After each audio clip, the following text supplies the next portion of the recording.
Hey everybody on Twitch and hello late people that are watching on YouTube. Not that it's really any different really. It's just you're watching in another location. That's all. We are on stream 52 of Final Fantasy 14. I am so excited. It's New Year's Day. Well, at least for people that are watching it now anyway. It'll probably be like a week or two from now when people are watching it. I was kind of waiting for the stream to kick off of like, because right now like my stream thing's going green, yellow, green, yellow. I have an idea why, but I think it's fine. It'll probably be fine. Yeah, last time we just got done visiting the past and we kind of learned like what went down and what is basically setting off the final days essentially, and we now have a means to combat it, sorta, at least an idea, but not really like a full-on means. And I'm curious where this is going to go, but apparently we have more pressing matters at hand, and I'm about to find out what that is. As the heavens burn. It's yeah, it's oh boy, good name for a good start. So, have you learned aught more of the final days? Then the journey was well worth the risk. No doubt your newfound knowledge will be a great boon to us all. Unfortunately, during your time on the First, events here have taken a turn for the worse. The Scions are running themselves ragged and trying to contain the spread of the blasphemies, but it's a losing battle. To try to ascertain the where and why of it, Alize and Alphino have begun traveling all over. Of all the regions they visited, Locus Lamonis is one of the worst affected. Thancred, Astinia, and Graha took the detachment of allied soldiers there to offer aid and succor to those in need. But the province is vast. They only managed to visit a handful of coastal villages. It was an accomplishment worth celebrating, but still a drop in a bucket at best. In the meantime, Mistola and Master Montoya have been making a concerted effort to establish contact with Hydaelyn in the Ethereal Sea, but to no avail. As for Tataru and I, we've been keeping a close eye on the Forum. From what we gather, they've been constructing a vessel to ferry people to the moon, an ambitious project that has likely been years, if not decades, in the making. However, since we've seen no sign of it thus far, I suspect it's still incomplete.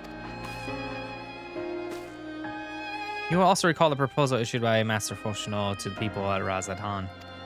Following their discussion, Vitra declared his support for the plan and urged those who wish to evacuate to accept the Forum's invitation. So far, so good, but that's where things get a little strange. Apparently, the Forum caught wind of the lunar teleporter in the Tower of Babel and decided to use it to deliver people to the moon instead of their mysterious ship. Therefore, to secure safe passage for the Hanish refugees of the tower, I said refugees, Alphino, Alize, Astinia, and Graha traveled to Garlemald not long ago. Trouble is, the capital is hardly the safest place to begin with, and now the final days have come to Garlemald.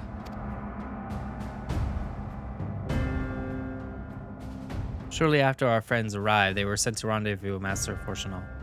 Then panic broke out and our communications were severed. The one fragments we were able to make out before the link shell went completely silent. We can only assume the phenomenon has spread to the capital.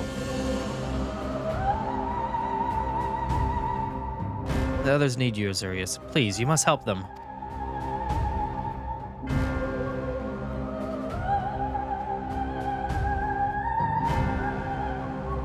Having you there will make all the difference. I'm sure of it. Camp Broken Glass was the first part of the call, so you best start there. Hopefully, Lucia will know where they are. There's no telling what you'll be walking into, so you best take every possible precaution. I swear, Lunar, with the fact that there's Lucia and Lucia, always confuses me whenever I see that name. And I always just default to Lucia because of Lunar too.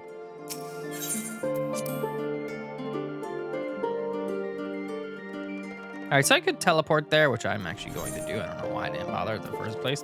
It's like we're going back into the cold.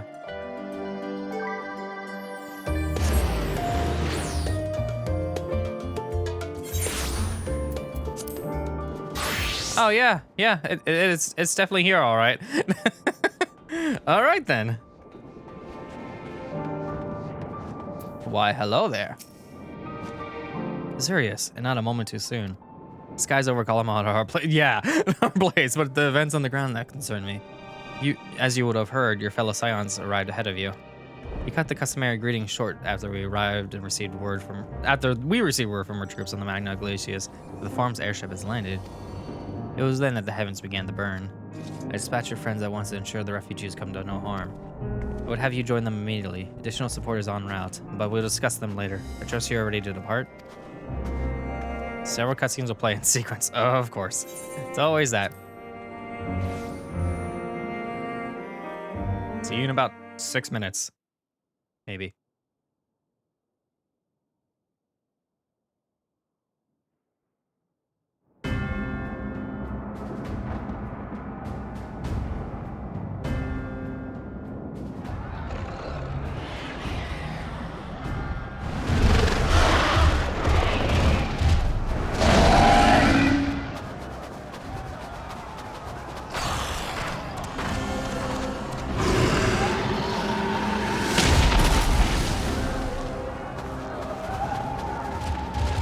No. No. No. We were promised an escape. Not to save you, we fled.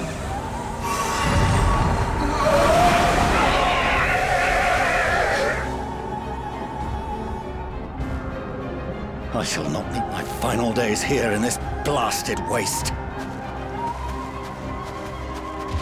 Calm yourselves. Your panic is our greatest enemy. Come, we must build a line of defense.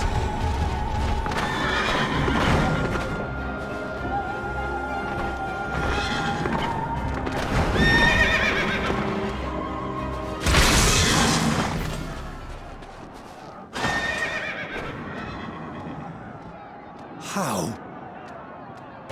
Leave the fighting to us, Father. You must lead the people to safety.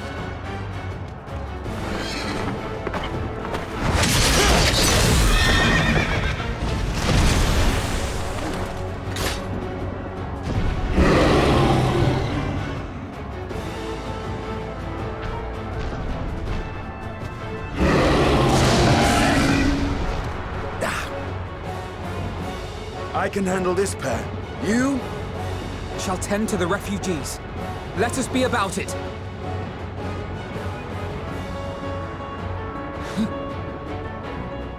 As you wish, my little lord.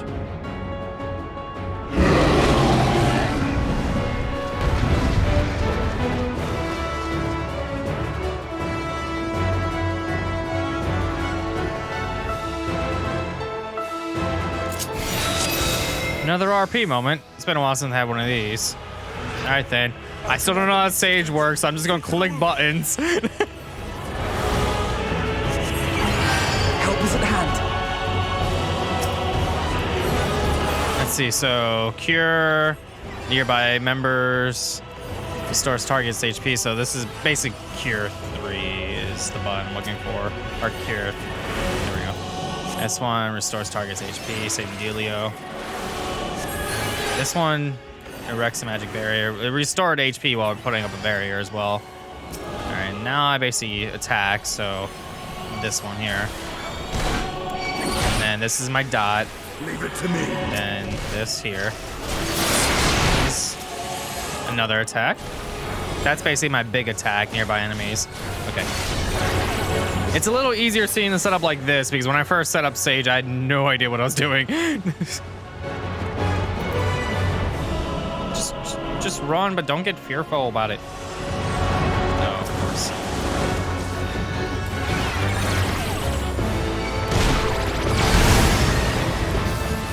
Big attack. Those who can stand, come with me.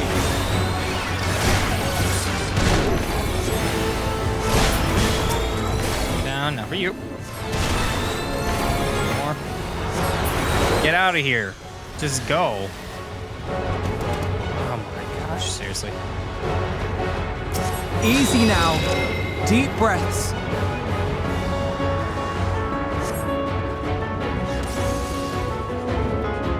You're safe now. Just calm down, people.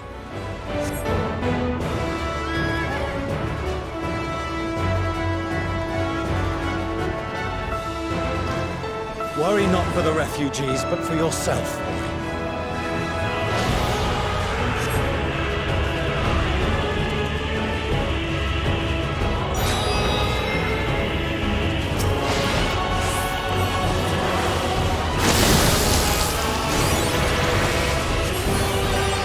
There you go, barrier. Now dot you, and then go.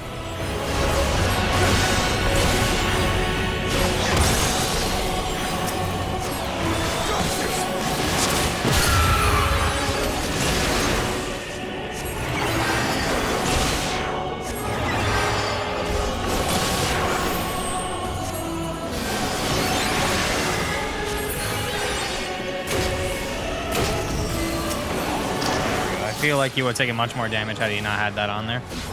Give another one. Oh, hello, smoke.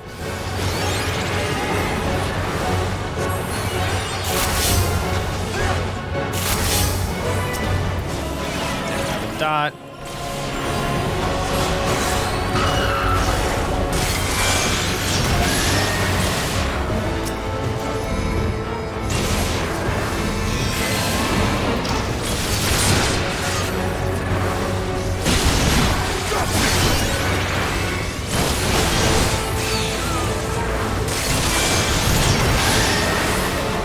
Kill Estinian faster, please.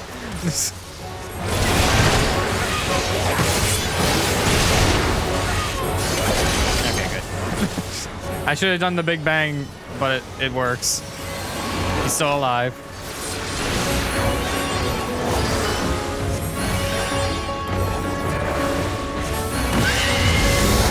I like how the AI is just like, I'm just gonna turn around.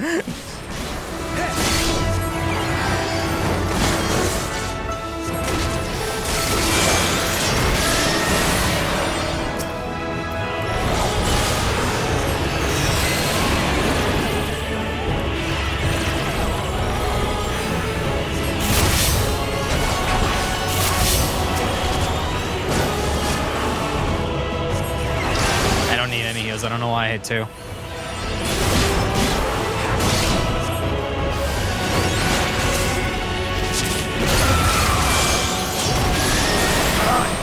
But not hard enough!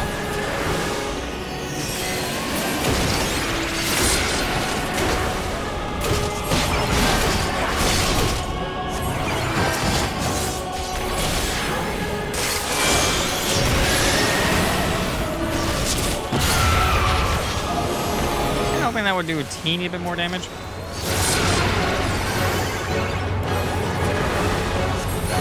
Oh.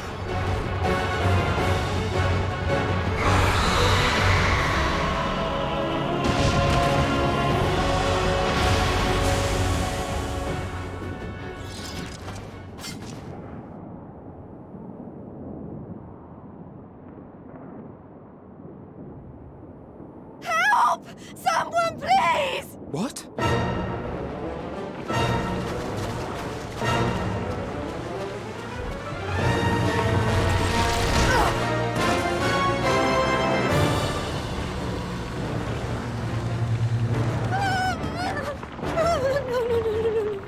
Don't.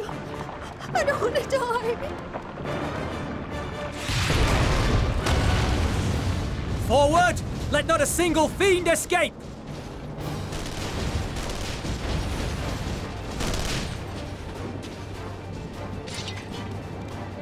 Wait, that's... Euless and the army. So, you've recovered then? In time enough to be of aid, for once.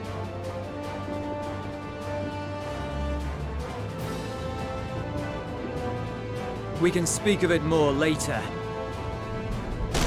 For now, we must fight! To repay your salvation in kind, or with better! For Garlemald has her pride!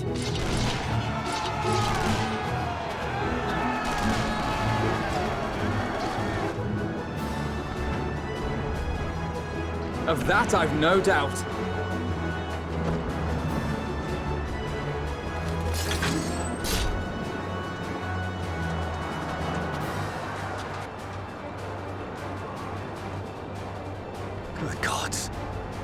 possible saviors the Imperial Army. Oh!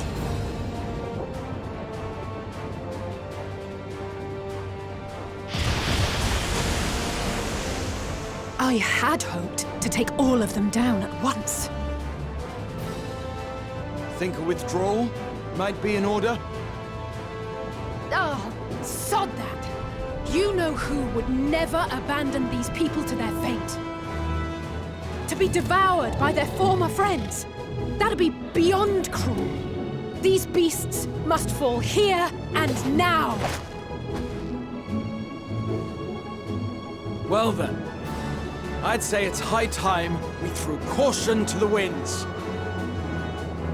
So long as you spare me the heroic sacrifices. Now, let's go! Round 2, this time with Alize.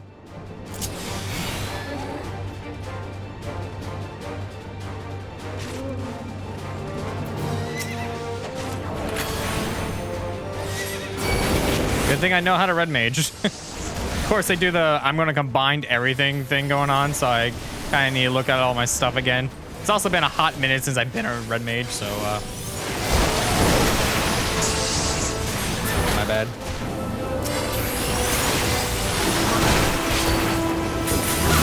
And she also doesn't have the bar like I do, so I just kind of had to hit buttons.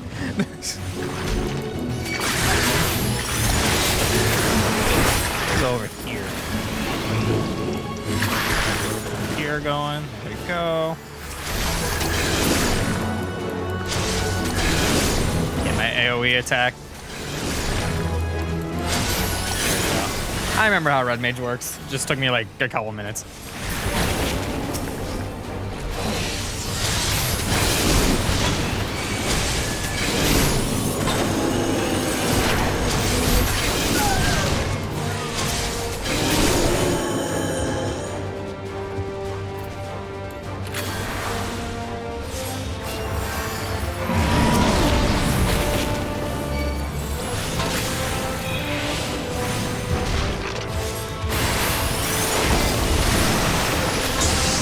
Yeah, I figured that one out pretty quickly.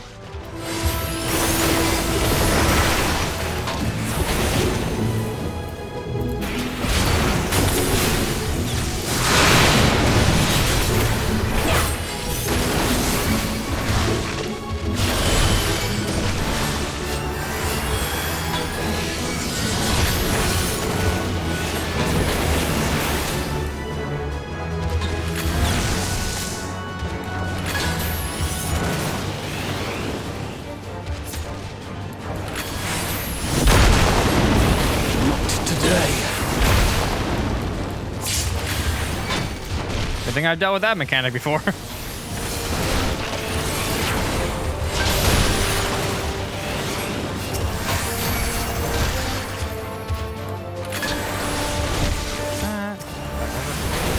More meteors.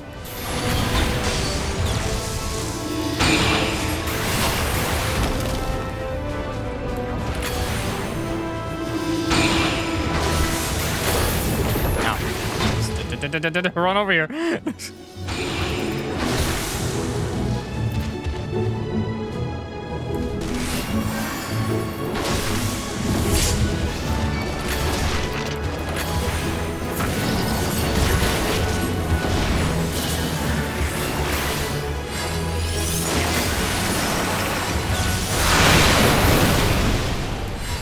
I'm not done yet.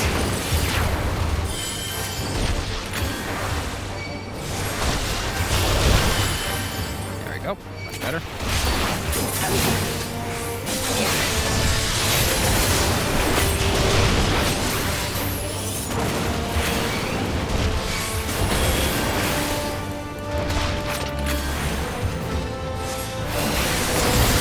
I love just spamming the attack button. You notice exactly what I'm going to be doing because I'm always spamming the button. To worry about. Here.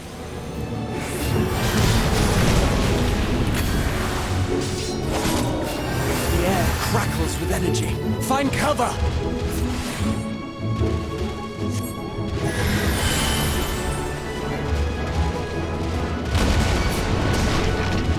I will follow you because you have a better sense of these things. Because you're an AI.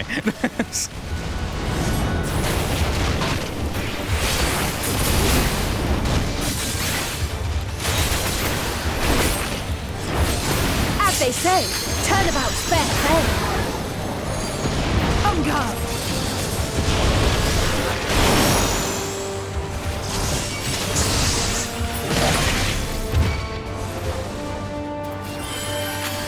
Much better.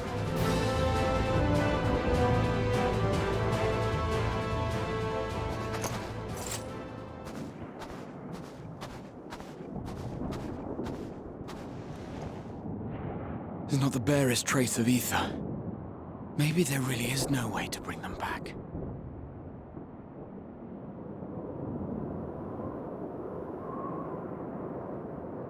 Thank you for saving our lives once again. I remember you, from Purusha. You helped us there too, didn't you? Ah, you're from Palaka's stand. I'm glad you're still in one piece.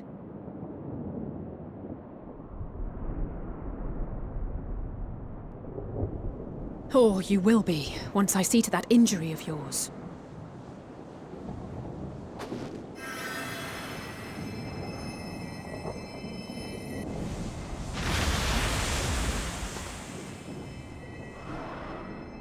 Look out!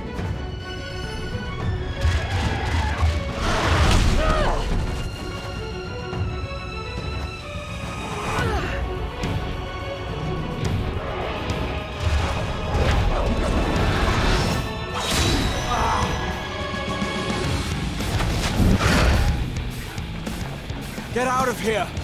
Quickly!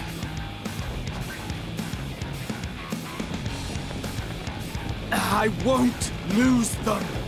Not a one! This will be a brighter future! I won't let a madman's apocalypse ruin everything we've fought to achieve!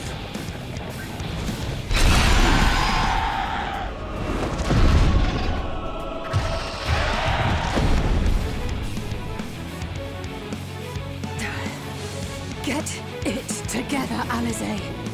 You're embarrassing yourself. And in front of Father, no less. You might never measure up to our champion.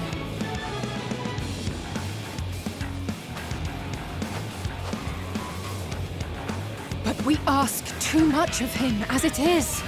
You mustn't let our sword in the darkness fight alone.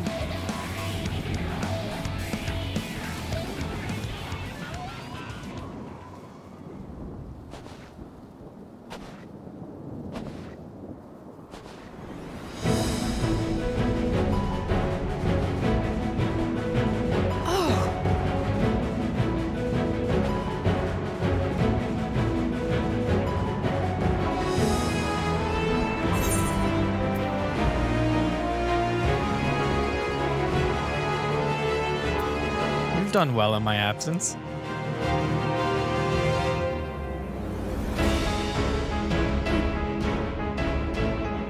I can look after myself, you know.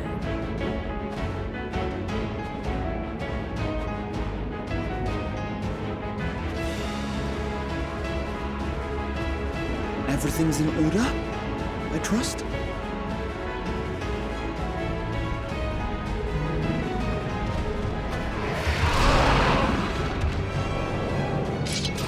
I've had enough of this rabble! Come on! My turn, baby.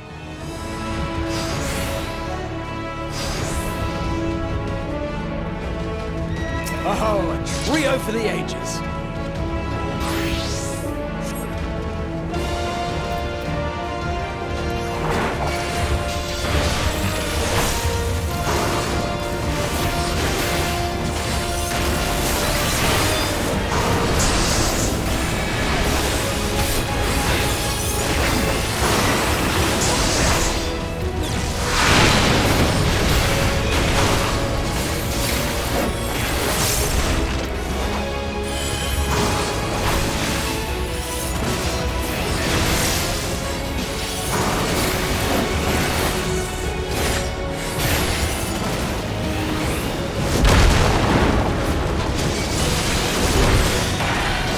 the beginning.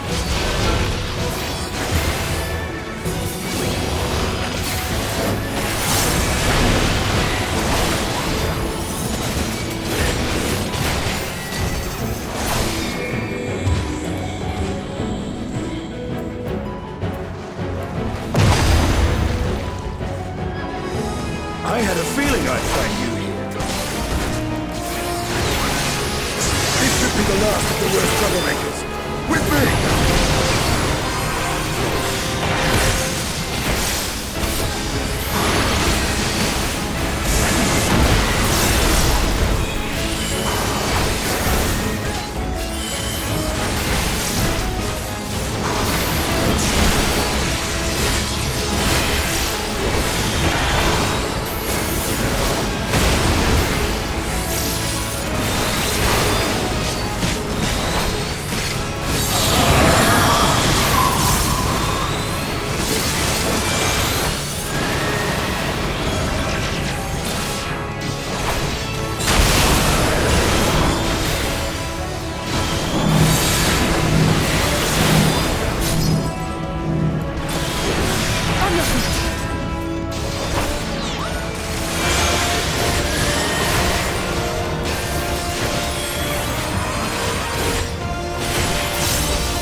I'm in your debt.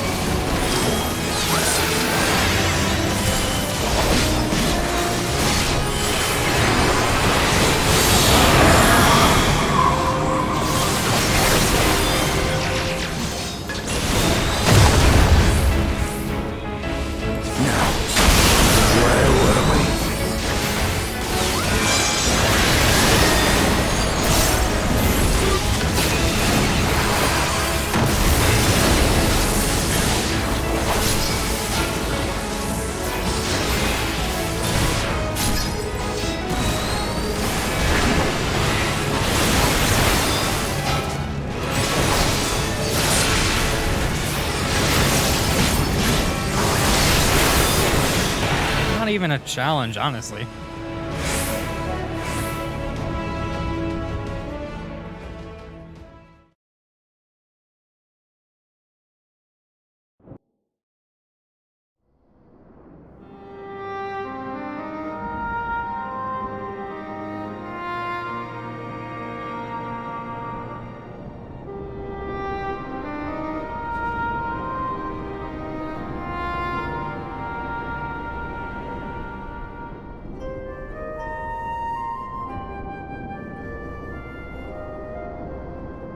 You must board without delay. The ship will depart ere long. Your offer to host us in Sharlayan is most appreciated. But will the final days not soon fall upon it as well?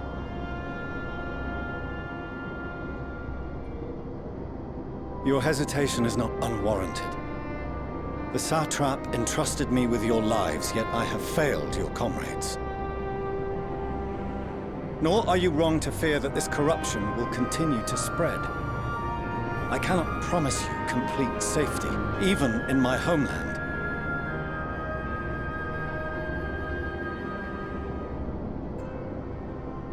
What I can promise is that I will do all in my power to protect you.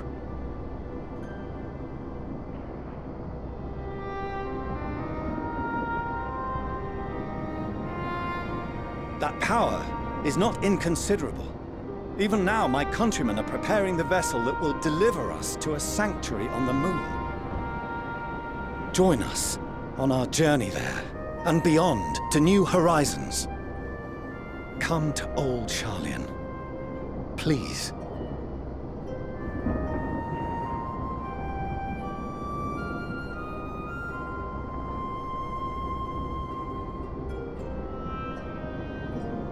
We would be fools to refuse such a generous offer made in earnest.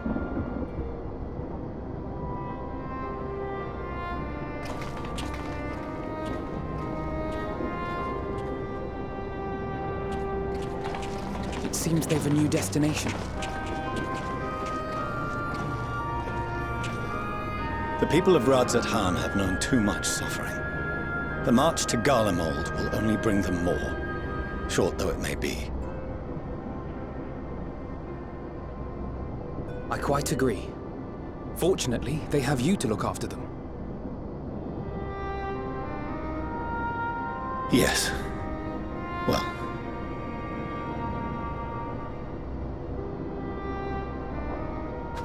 Behind you! Just there!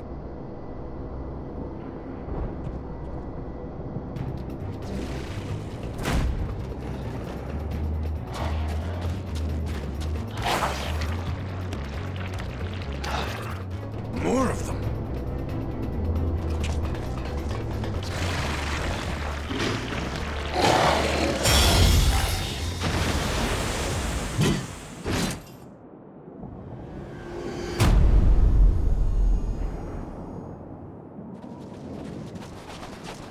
Xenos!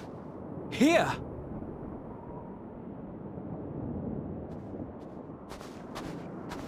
You'll be all right. Hurry to the airship.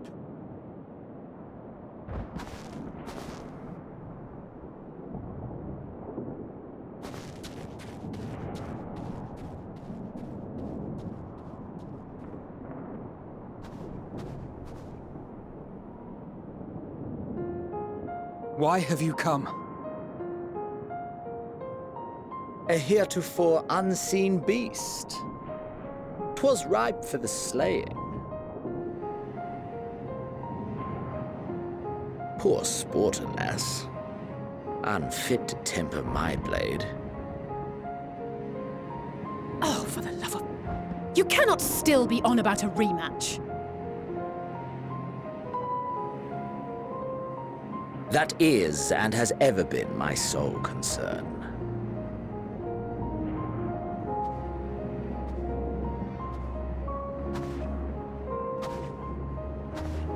You, on the other hand, are fixated on a different quarry. Your passion pales before mine, yet neither hate nor despair seems sufficient to recapture your misdirected bloodlust.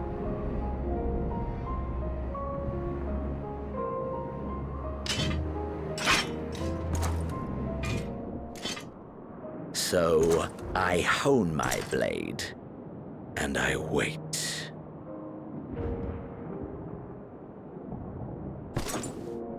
That's it. That's all you care about.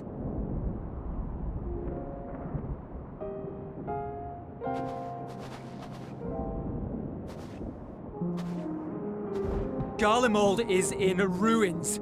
Our homeland, the nation you rule, is as good as gone. Along with so many of its people. Not just soldiers like us, not only those who fought and killed for power and duty. Innocent civilians.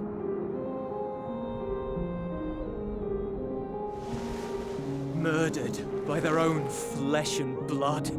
Lost and confused as they breathed their last. While we who survived with our lives and minds intact were left to freeze to death. The Eorzeans tell me all this was your doing! You slaughtered your countrymen! You did! For what? For nothing, in the end. So much wasted effort.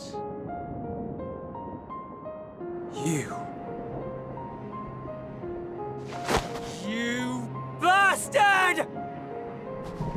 For your own sake, Ulysses, you must control your anger. It will serve no one should it consume you and see you transformed.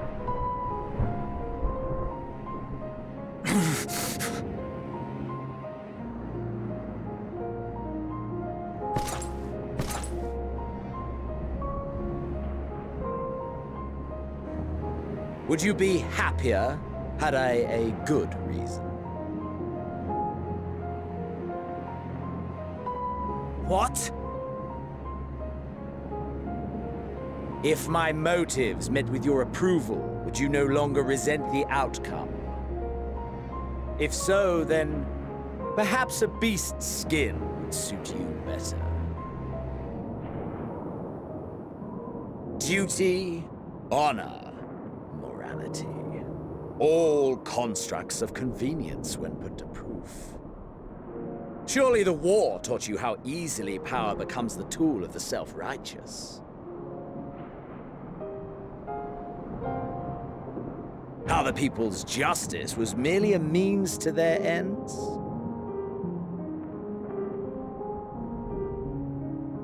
Yet you would ask me why. Ask any creature of this star and those above for answers, and they will tell you what suits their fancy. And they would be right to do so. What meaning there is to be found in the petty vicissitudes of your existence must be gleaned by you, and you alone.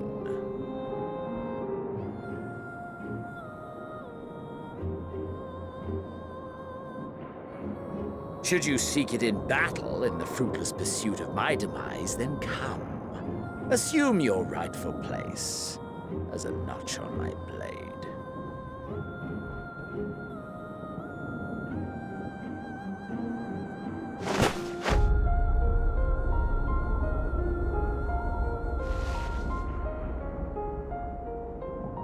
You are a blight on the Garlean race, and there would be no more satisfying way to expunge it than by beating you to death.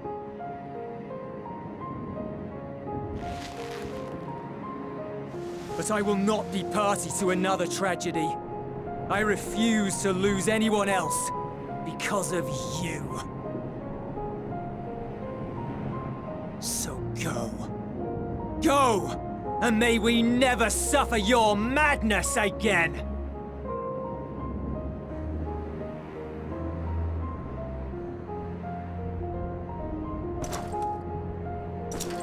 Xenos!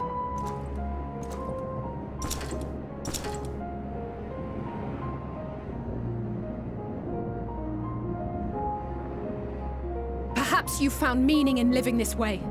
I cannot deny you found strength. Yet if you only pursue your hedonistic pleasures and pay no heed to the plight of others, then no one will give you the time of day. You will never get what you want, not even the battle you pine for so dearly. You'll be alone for an eternity, and you'll deserve every agonizing second of it.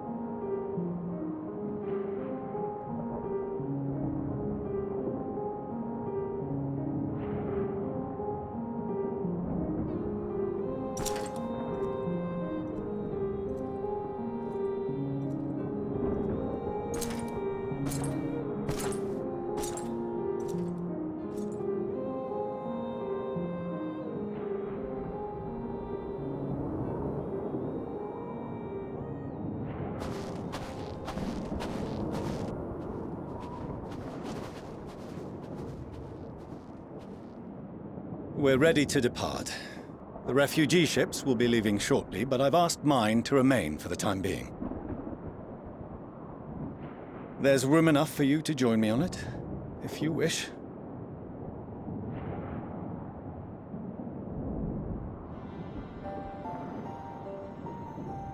Do contain your surprise. I needn't agree with the Scion's methods or intentions to acknowledge that their deeds are deserving of gratitude. We appreciate the offer. But might I ask why you are delaying your departure? I presume it is not solely for our benefit. I must visit Garlemald ere we return to Sharlayan. Having caused such an uproar, 'tis only meet that I explain myself to the Ilzabard contingent.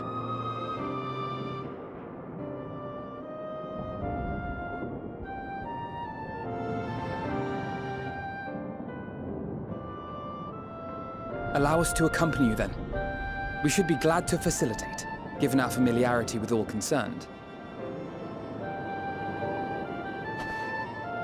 If you would like to join as well, Eulus, we can speak of recent events on the way.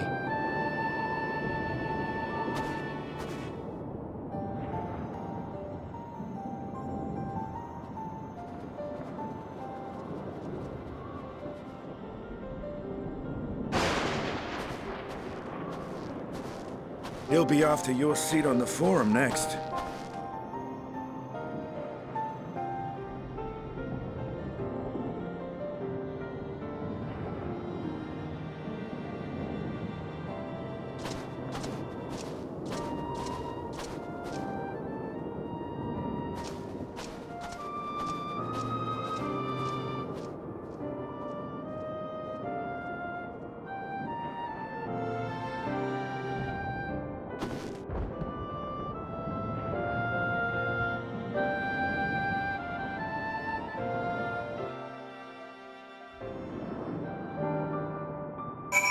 And now we're just here again. To see Zeno standing there, so uncaring and unrepentant. Gods, I don't know what came over me. I just wrote out the first thing that came to mind, but looking back on it, I stand by those words. I would say I hope they won't incite him to further villainy, but to be honest, I doubt he can even remembers what I said. Anyway, enough about all that. It's good to see you again. Yeah, it's good to see me again with new weapon. Please be better than what I have on already. It is! Yay!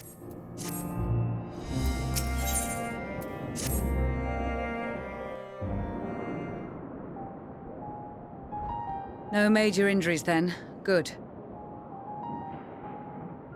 I briefed the recovered soldiers and sent them on their way as quickly as I could, but nevertheless feared they would not make it in time.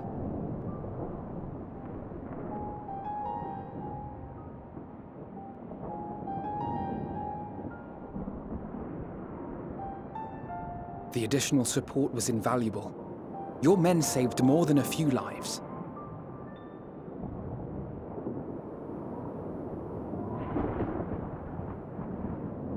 Though not all, I regret to say.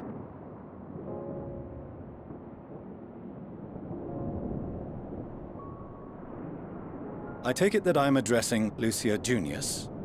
I'm the Forum's envoy, Forchano Leveilleur. And you are owed an explanation for these most dire developments.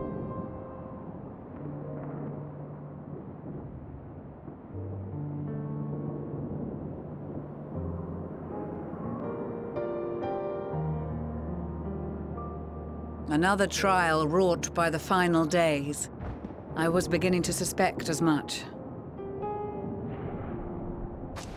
You doubtless feel some consternation having been forced to abandon your original plan. But trust me when I say you were right to send the refugees elsewhere. Beasts have been sighted within the capital. Perhaps it was a stroke of grim fortune that the population was decimated beforehand, as they've yet to appear in any great number, but in time.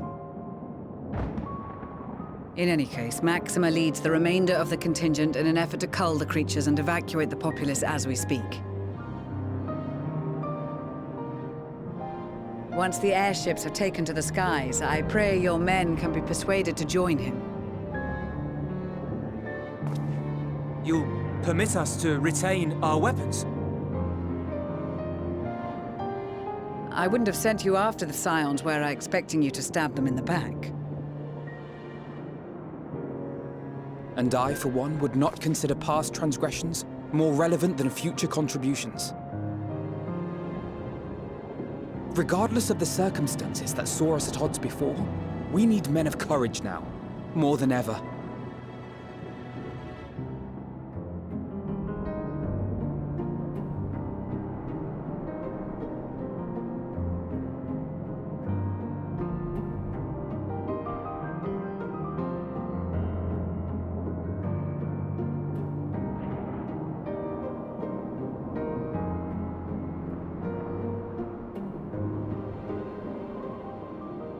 We swore to defend Garlemald, and so we shall.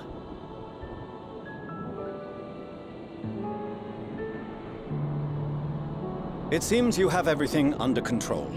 You will excuse me then, for mine own duties await. A moment, Master Fortuno. You did desire to express your appreciation for services rendered, did you not? I did. Though if you intend to again ask that Sharlayan alter its course, you will find my gratitude insufficient. 'Tis nothing so onerous. I wish to hear the details of this grand endeavor of yours.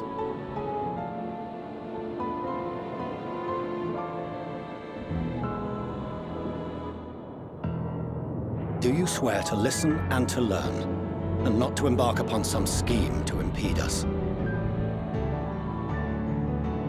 I swear.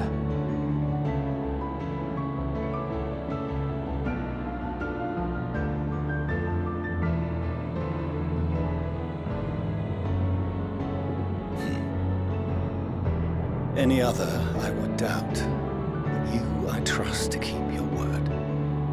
For not once have you broken it. Very well. I will request that the Forum make you privy to our plans.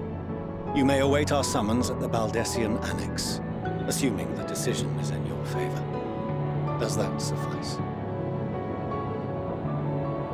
It does. You have my thanks. Excellent. You can regale us with tales of your most recent sojourn to the First while we wait.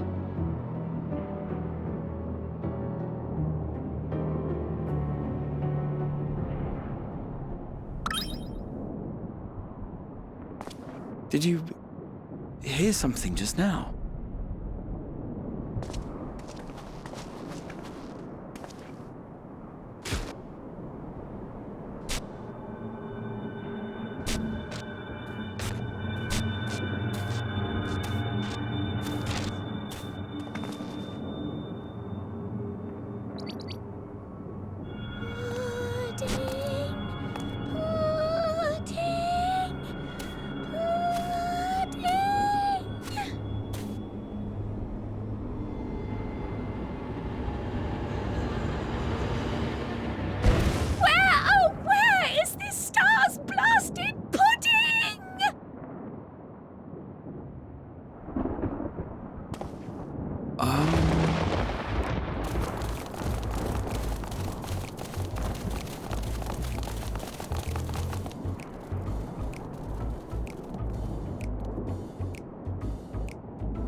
Dawn may banish even the darkest night, and to this bitter clime bring warmth and comfort.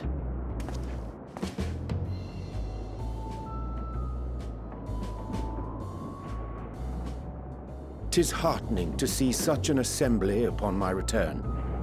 I thought often of you whilst I looked down upon our star's brilliance from the moon above. Yes, but what are you doing here? And dressed like that? Aren't you cold?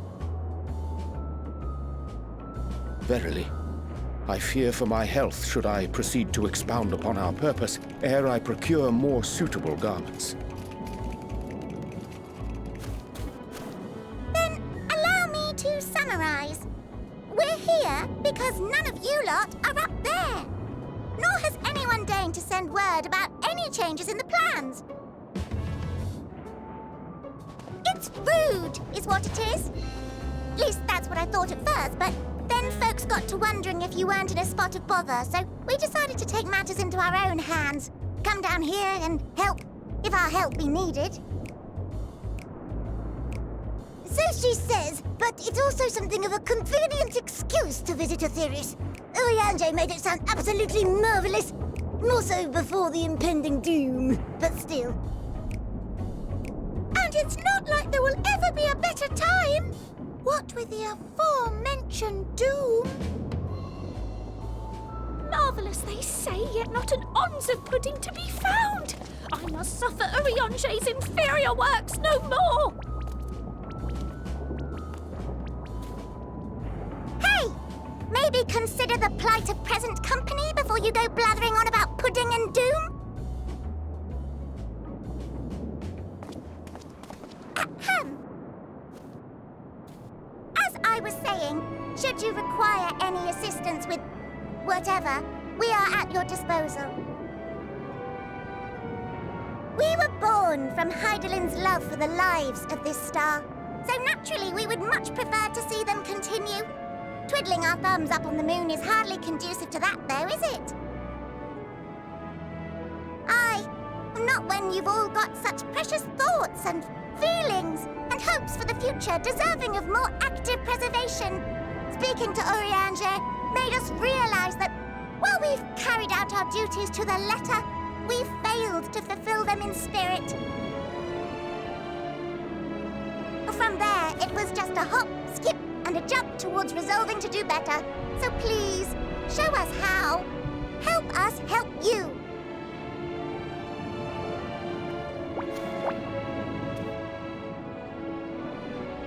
Forgive me, but are they...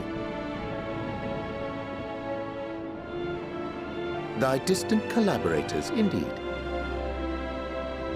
Hail, fellow! Well met! You'd be a member of the Forum, would you?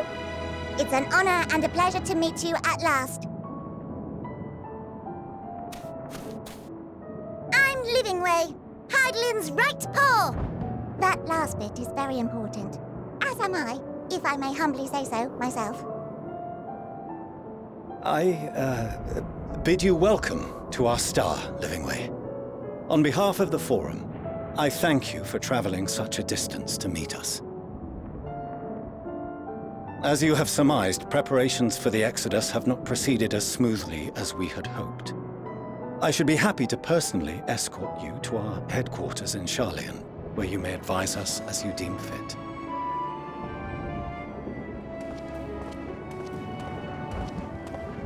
'Twas with reluctance that I set aside the great work of readying the moon for habitation. Be assured that I did so only after the Loperites made plain their earnest desire to come hither, and I myself felt a growing certainty that their contributions here would prove invaluable. 'Tis trite, perhaps, but I followed my heart.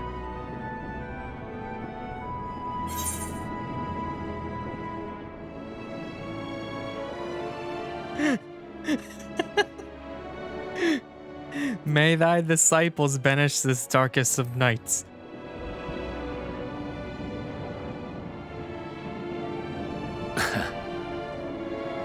I am no esteemed philosopher of eld. Nevertheless, 'tis my hope that what little knowledge I shared shall serve them well, and perchance help save us all. Will thou attend us at the Forum and lend thine own wisdom?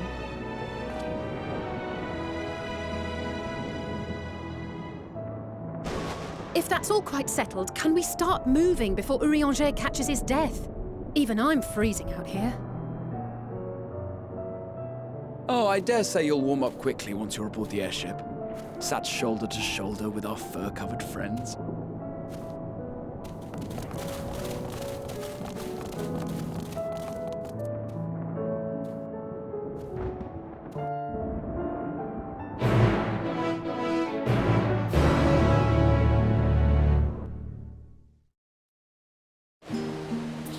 And I think that was just the quest start cinematic.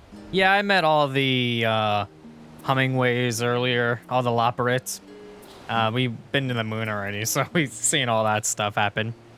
And it was a spectacle. A spectacle of they definitely did not know how to tailor things for us. There was a lot of carrots. I dare say Master Fortunal was not as nonplussed as we to learn the identity of Heidelin's lunar custodians. As he will soon discover, they have much more to offer the Forum. Might I suggest we return to the Annex forthwith?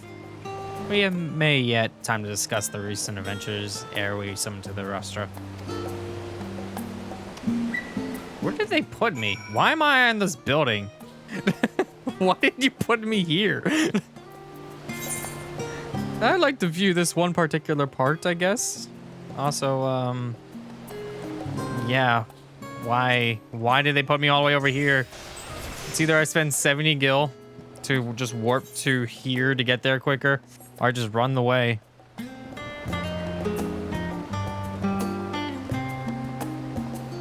Oh yeah, and a lot of the clothes that they made for us were very all uniform and substandard. I want something more flair. It's a different color.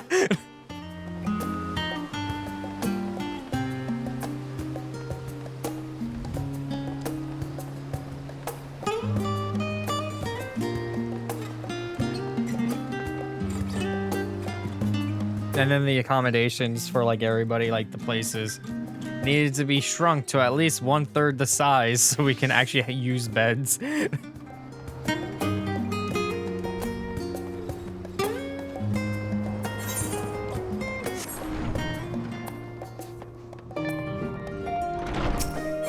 It's nice actually walking in here and not seeing like a million people.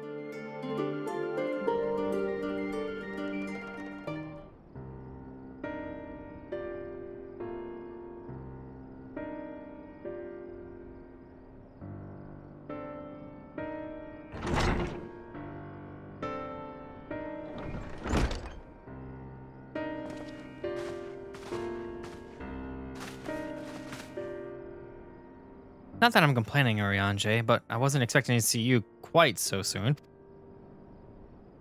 Nor I thee. In extolling the virtues of Aetherius, I did inadvertently awaken in the Loperites a desire to avert our beloved star's demise. Prowl tells us you have obtained new knowledge that may aid us in our ongoing efforts. I have news to share regarding our study of the ethereal sea, but your findings are certain to be of greater interest, and so I would rather hear them first. To what revelations did Highland's Elpis flower lead?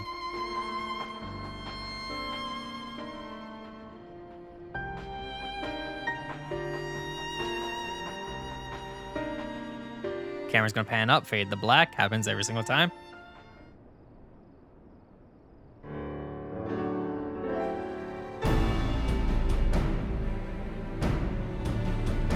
Then this dynamis is what drives the final days.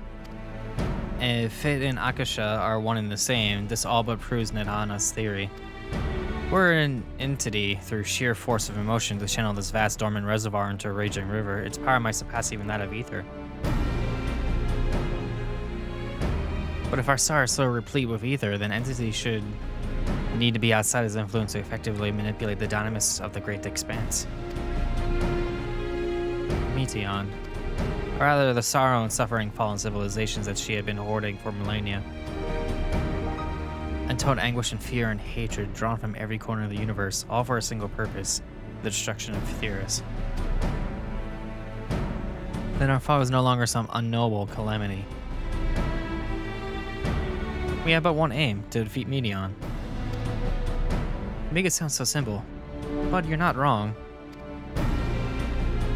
Vanquish Meteon and we deliver the world from the final days, but to even attempt it, there are two conditions. First, we must determine her location.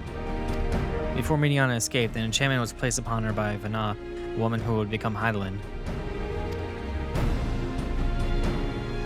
The implications of temporal magics are not entirely understood, and so we cannot assume that our Hydaelyn and this Vana you met in Elpis are one and the same.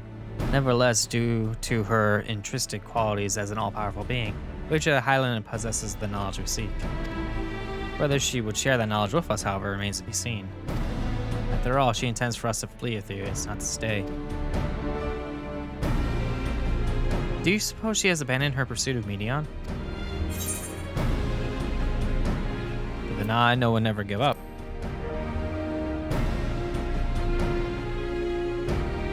That's my impression too. Otherwise, she wouldn't have used me as a conduit for her will, or provided clues such as the Elpis flower. I believe she has been waiting for mankind's answer to Hermes' question.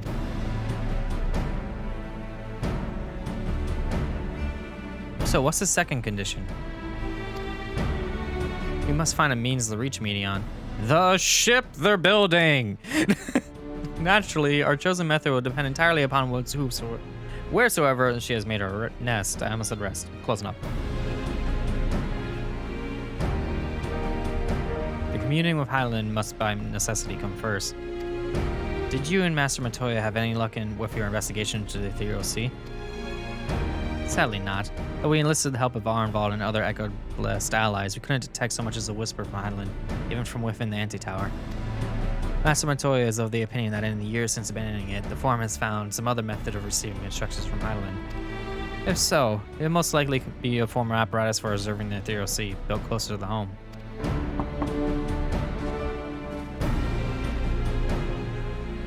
Sorry to interrupt, we just received word from the Forum. The presence is required in the Rostra, where they intend to discuss the Great Exodus.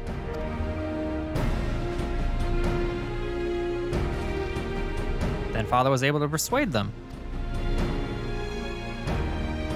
They're finally taking us seriously. Let's hear what they have to say.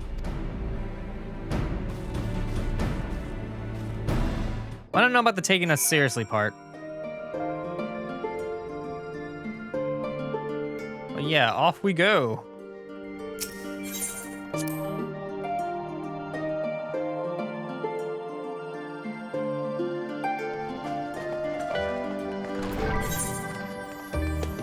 So I find it funny that the final days occurred in Garlemald, and we were there for like all of the long cutscenes. So the Anavir still screw this place in particular. Having to do everything there to try to save people. And there's like, oh, just cutscenes. Everyone's fine now, I guess. The Forum is in session, and as such, the Rostra is closed to visitors. But we're not visitors. We're the Scions. The sign on the seventh dawn. Well, that worked out a little too perfectly. Very well, you may wait in the corridor. Of course, entry only be permitted on the condition that you leave your armaments at the door, lest you forget the sacred institution holds rational discourse on the highest. The implements of war are expressly forbidden.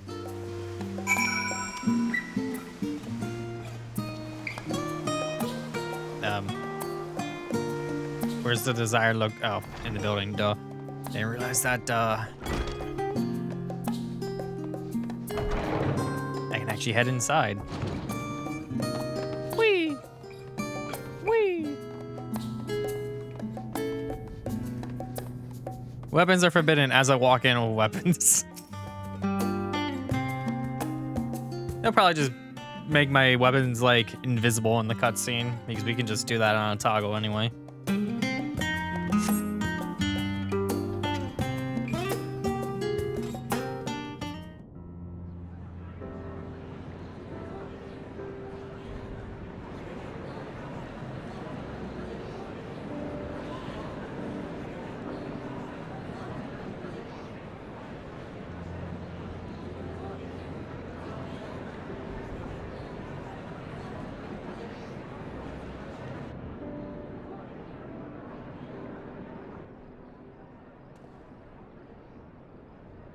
There is a matter I wish to raise with you before we enter. We are here to listen and to learn. But if the Forum's plans are more or less what I expect, then I should like to make a proposal that will serve our ends. By your leave, of course.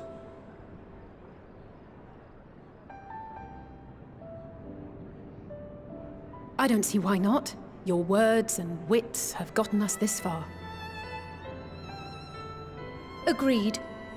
I will present our queries so that you may consider the most advantageous way to advance your proposal without distraction. Thank you, everyone. If I may have your attention, the ad hoc session will now commence. The purpose of today's assembly is to brief the Scions of the Seventh Dawn, at their request, on the Great Exodus. You may enter.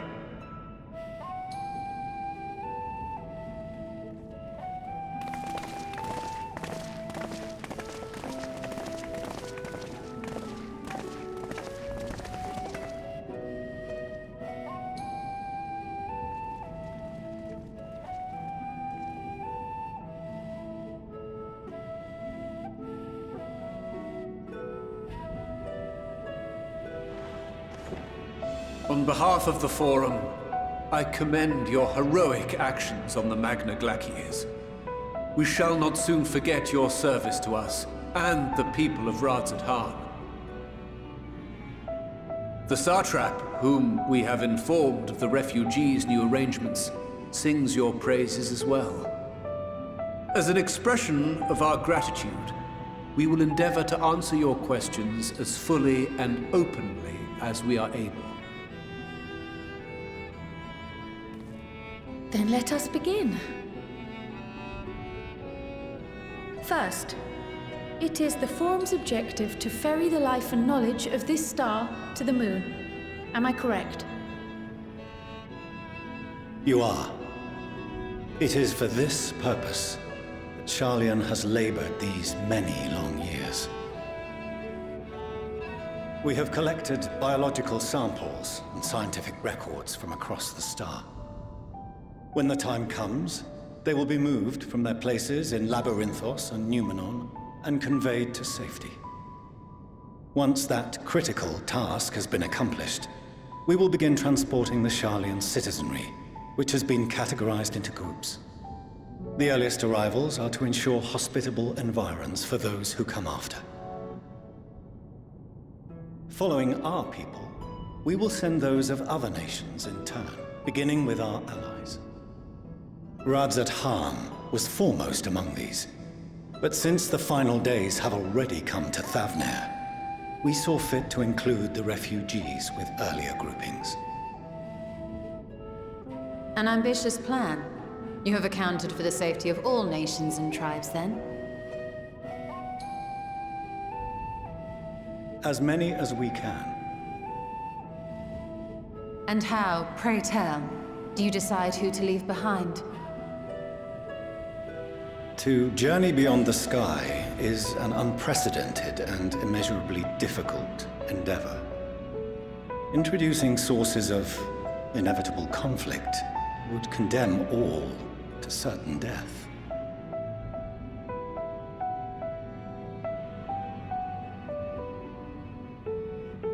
Questions as to the validity of that approach aside, are your plans proceeding apace? We're under the impression that your primary means of celestial transportation is incomplete.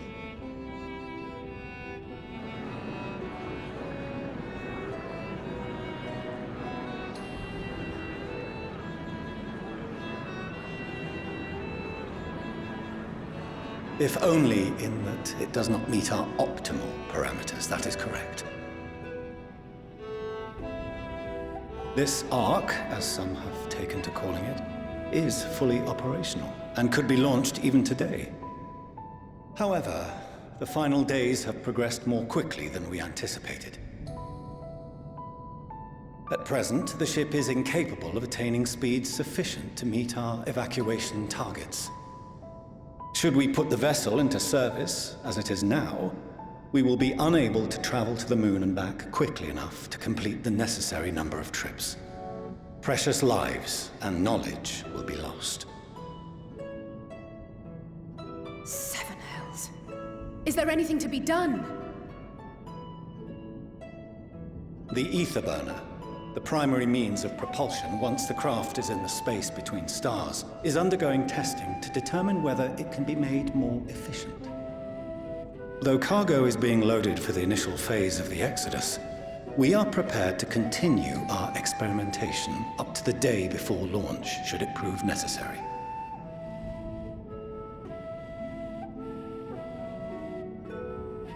What if the Scions were to solve your problem?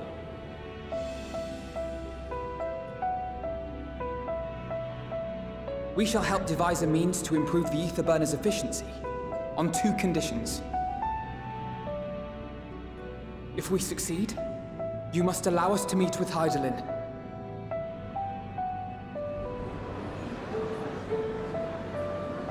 'Twas simple enough to deduce. You have a Concord, and so you would never have abandoned the Anti-Tower had you no other means of communication. One far more convenient, I suspect.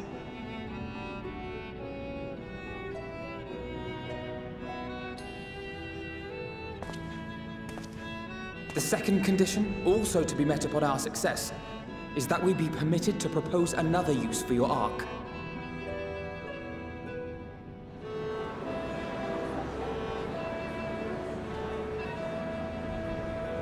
We would be at liberty to refuse this proposal. Of course. If we cannot prove its merit to the 99 here, who are we to stake on it the lives of all peoples of this star?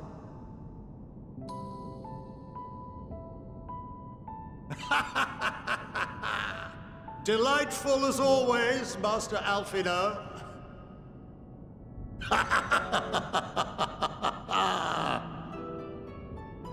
Oh, we couldn't have asked for a finer plan. Allow us to solve this complex engineering problem of which we were entirely unaware until moments ago. What could possibly go wrong? The satire writes itself.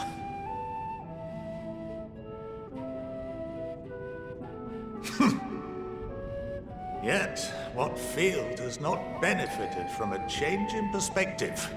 When we are at wit's end, what we need is not the same dry theories recited ad nauseam, but fresh inspiration.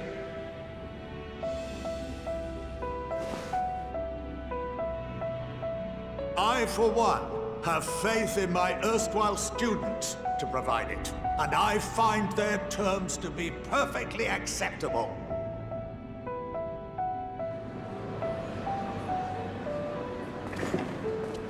Order! Order! We have no time to waste on debate. I call a vote. All in favor of agreeing to the Scion's terms?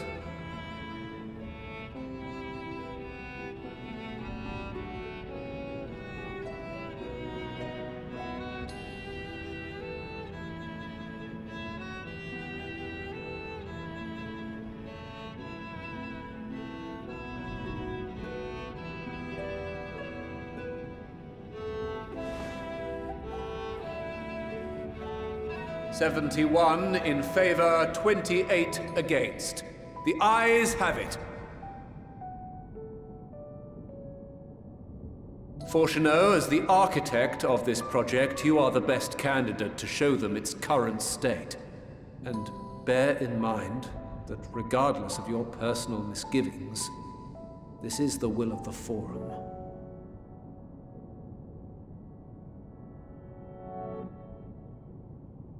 Very well. I call this session to a close. Return to your tasks with urgency. The final days wait for none.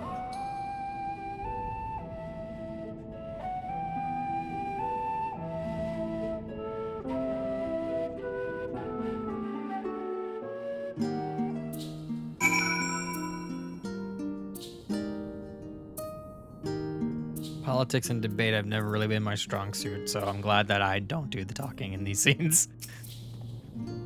Sorry about not letting the rest of you in on my plan. I was admittedly thinking on my feet for the most part. But since we require both a means of communing with Hydaelyn and reaching Medion, in the spur of the moment I saw involving ourselves in the completion of the Ark as a way to work with both objectives simultaneously. However, we must first keep our end of the bargain by solving the problem of the ether burner. I like to think of it not as a challenge beyond our combined expertise, or at least the expertise of our extended circles of associates. Might behoove us to learn how Aetherburner actually works before we attempt to improve it, though.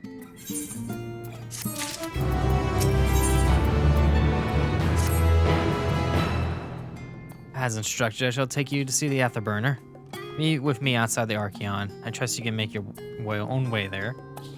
Own way, blah, blah, blah, blah. So the Ark is being built in Labyrinthos. Hardly surprising. Where else could they conceal such a massive undertaking and make us have to go back to an area that we were barely in?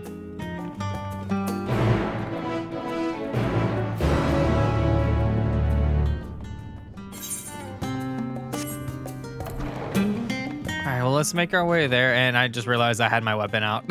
my weapon here.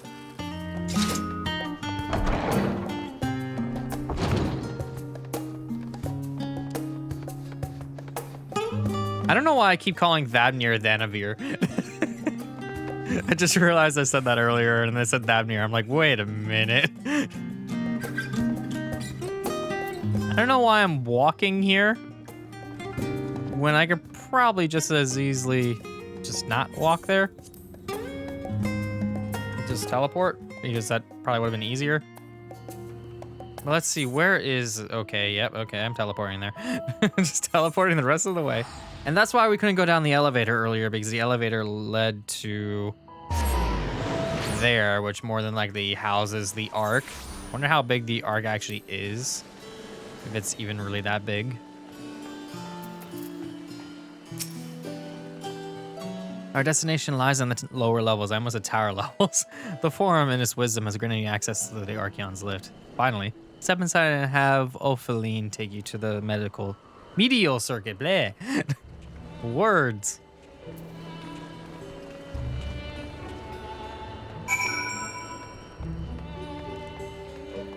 I guess once I get down there, I'll finally be able to attune here.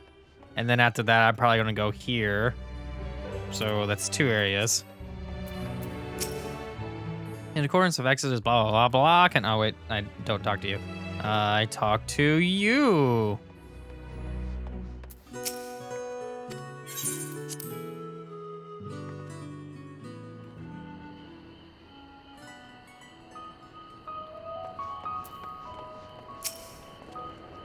I sent your associates ahead to Logisticon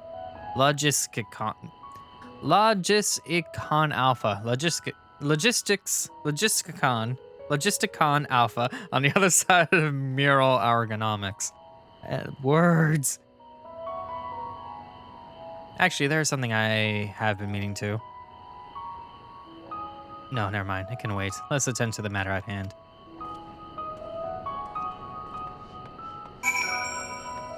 I see people already attained flight here. I mean, I'm pretty sure people will already be in Endwalker. I know a few people that be in Endwalker. So, yeah, more than likely people have flight in these areas. Oh, I got down the lift, but I didn't get down.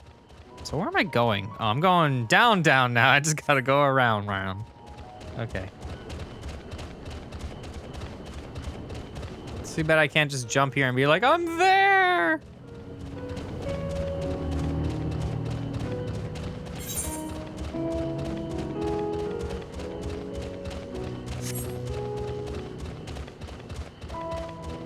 Stray tomato. A level 81 tomato. I still don't know how to feel about that. I could just run through here. Yeah, I'm gonna do that.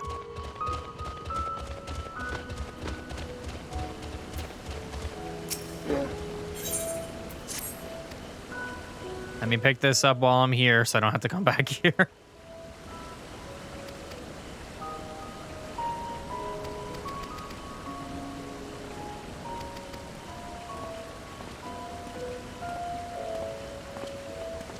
Thank you. And bye-bye. There we go. Get rid of that. Keep my screen clutter-free, and then I'll drive a car.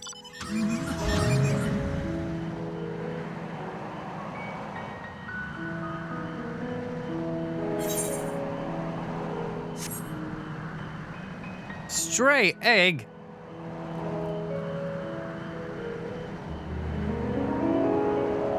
Genomos.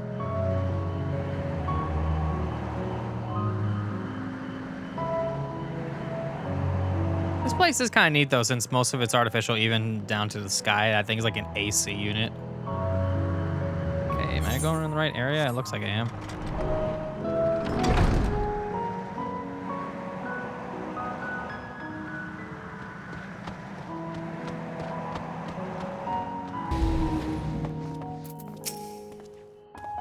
Casually drive my car through here. No one's gonna care. We are to wait here while our father arranges for us to use the next lift. Here being Logisticon Alpha, where the atmospheric conditions, blah, blah, blah. Words. Water is drawn from underground and disperses vapor, simulating the formation of artificial clouds and rain. By manipulating the temperature and air circulation, they are able to create the ideal environment for the growth and preservation of the biological samples kept here. Hold on, how do you know so much about it? My father brought me here as a child. What? And left me behind? Actually, you were the one who left me behind when you went off somewhere, grandfather. The night before, I've been asking father how clouds are made, so he decided to show me. It was fascinating. I peppered him with questions the entire time. It's all too easy to take for granted the many interweaving aspects of the natural world, to grow inured to the wondrous. But having gained an understanding of the complex mechanisms employed by the Loporrits in recreating a similar environment, I've come to view such processes in a new light. The subterranean guardians of Labyrinthos, the lunar prison forged to contain the ancient Zodiac, the habitations built for all mankind neath the moon's surface, each unique yet undeniably similar. I was going to say I was reading your lines perfectly, but then I said habitation's wrong. It's no mere coincidence.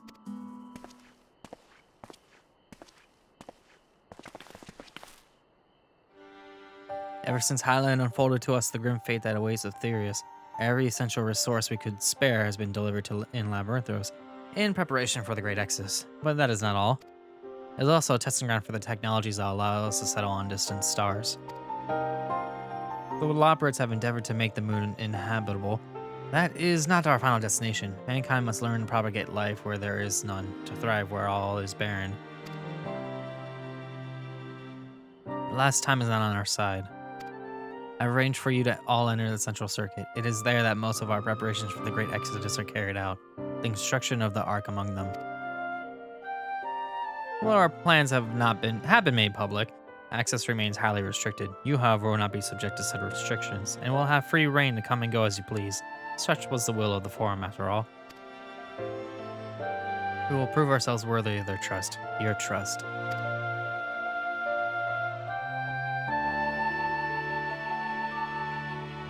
Then let us proceed.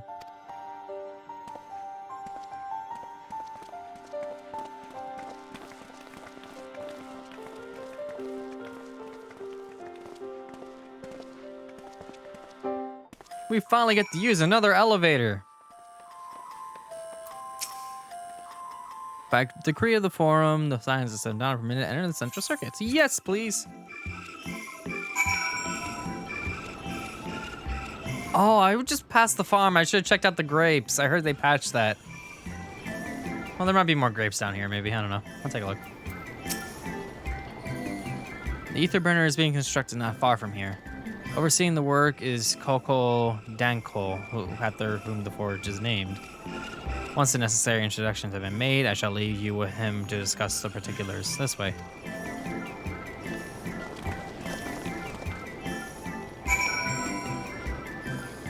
So this way being this way.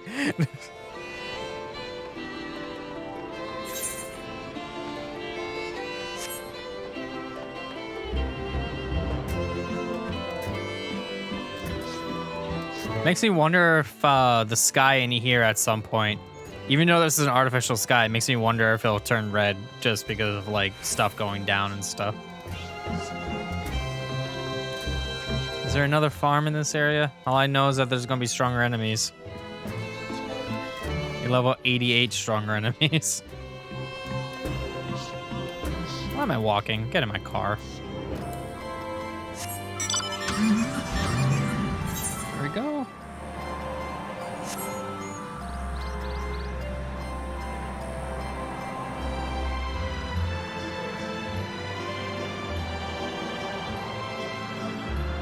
And sadly, this is not the place where I want to be to attune to that, but I'll probably get there.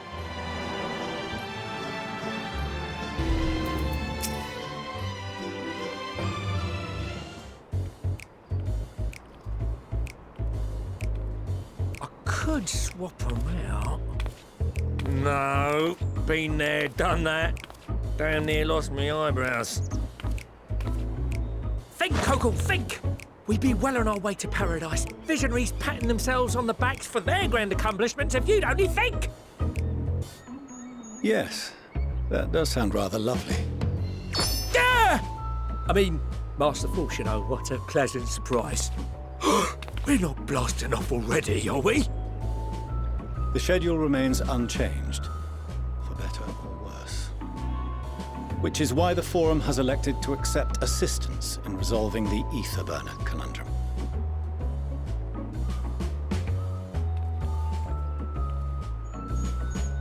Huh.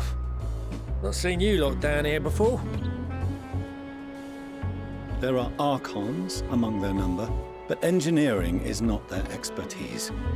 Nevertheless, the Forum concedes the slim possibility that they may have insights to offer.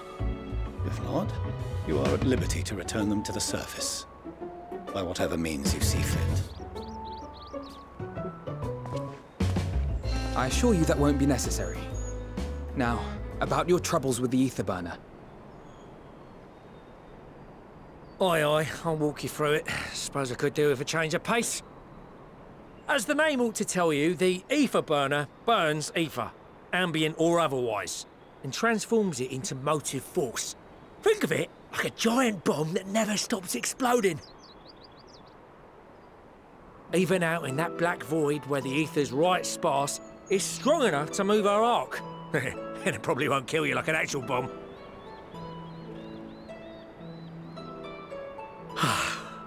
But it ain't perfect. According to my calculations, to travel to the moon and back fast enough for the Forum's liking, the conversion rate needs to be 6% more efficient. A measly 6%, you say? But if I could have squeezed even another 0.6 out of it, don't you think I'd have built it that way in the first place? Hast thou consulted with the Loperids? Yes, they too are conducting their own research, for lack of a ready answer. The moon's propulsion systems are considerable, naturally, yet they are commensurately massive. It is no easy feat to convert their technology into an efficient means of propulsion for a teeny tiny toy boat, as they say, and as I most certainly do not. Yes, exactly! Damn it all, I asked for refined adamantite and they send me uppity rabbits with inscrutable, ancient, incompatible technology! You're trying to drive me mad! Do you speak of Allegan refined adamantite, perchance? You know of it? Only in the most general terms, I'm afraid. 'Twas an alloy of Allegan make, but the secrets of its production were closely guarded. As I recall, the record stated it was vital to Dalamud's construction and launch. Aye, that's the stuff. No material more conductive far as I know. Slotting some in's like blowing up a dam and watching the river of ether come rushing through. Ain't a living soul that knows how to make it though. We were fortunate enough to salvage some for the ether burner, just a wee bit, mind, from a chunk of Dalamud that came hurtling into the Northern Empty during the calamity. With more, well, that extra 6% efficiency would be child's play. It's a crying shame that we've no other sources. Surely the many shards of Dalamud scattered throughout Eorzea would suffice. Why not get the refined adamantite from them? Oh, we tried, believe you me. But only a few specialised pieces would have had any in them to begin with.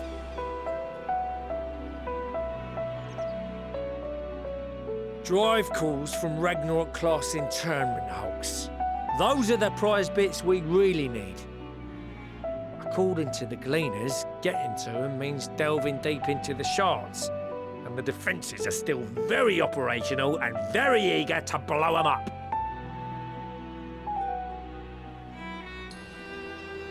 It's rough going in there, even for the cream. Not sure they'd make it out alive. Weren't we near that part of the Ragnarok when we went to destroy Bahamut?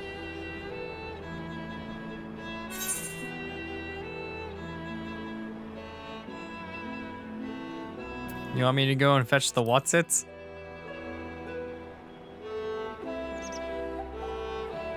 That may be for the best, though you doubtless find the task too dull for your liking.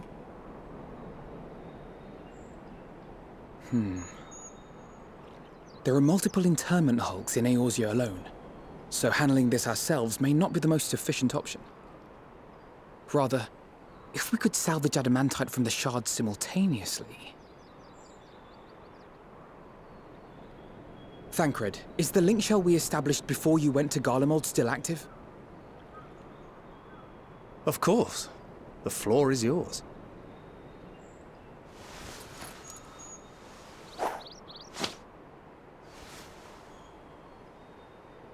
What's all this? Gathering firewood, so to speak. We alone can accomplish little, but joined by others, we may yet build a bonfire to carry us heavensward. This is Alphino. The Scions have need of you.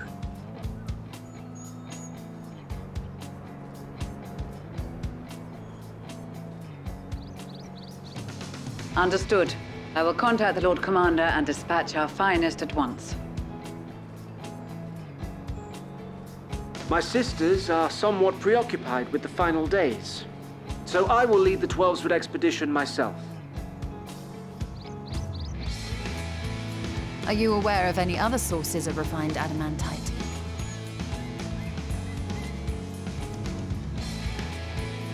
Logically, such an invaluable alloy would have been utilized solely where absolutely necessary, in components intended to conduct or collect surpassing amounts of ether. Any extant instrumentation or devices would have likely found their way into the hands of etherologists or enthusiasts.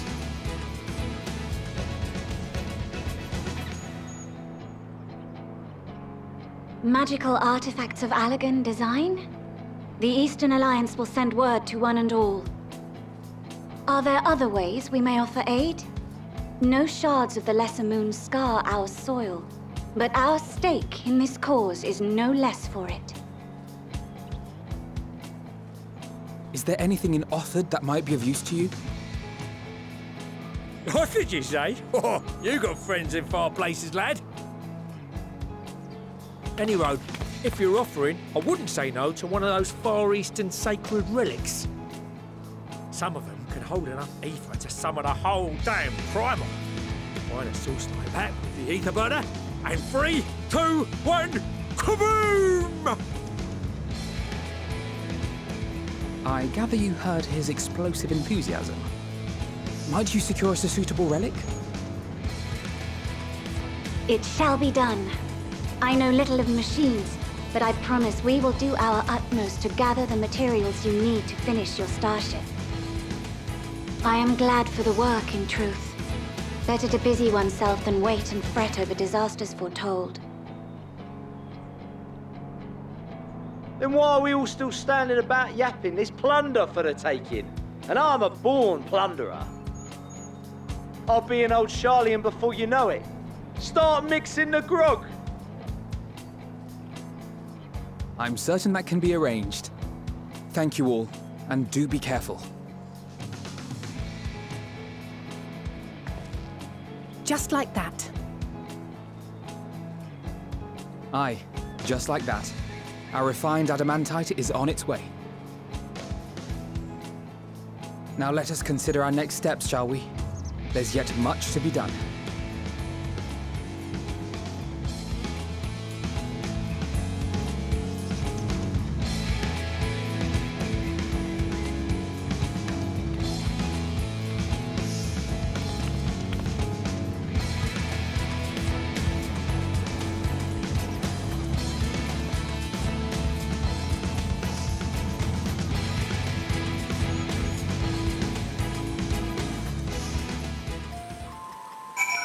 I dare say his father's slightly impressed it's raining now. That we just have friends in far places. Sounds like these were reminded of how famous or infamous Alphino has become. Who would have thought he could have achieved so much of a single link pearl conversation? As we're expecting rather a lot of visitors in the near future, I best return to the surface and inform the relevant parties. I also have a contact of my own that might be worth a try. Oh, and who might that be? That's for me to know and for you to find out. And on that note, I leave matters here in your capable hands. Best of luck.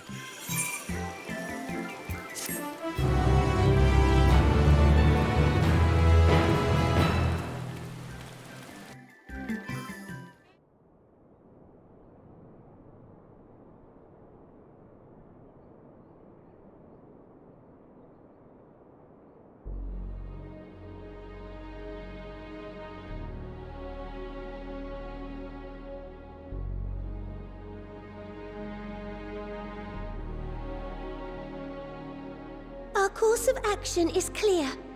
We must harvest refined adamantite from the shards of Dalamud and procure arcane relics of Allagan make. Summon the best and brightest of our immortal flames and form an expeditionary party at once. Call upon the Sultan Sworn and brass blades for support as you must. Papashan, send word to the guilds. We will require the expertise of master artisans if we are to have any hope of identifying and recovering these elusive materials. Thiergeist, we have need of your stone torches. They are to assist the immortal flames in scouring the ruins and to help secure the surrounding areas. I trust I can count on your support. As commander of the Stone Torches, my son Zimberg will personally see it done.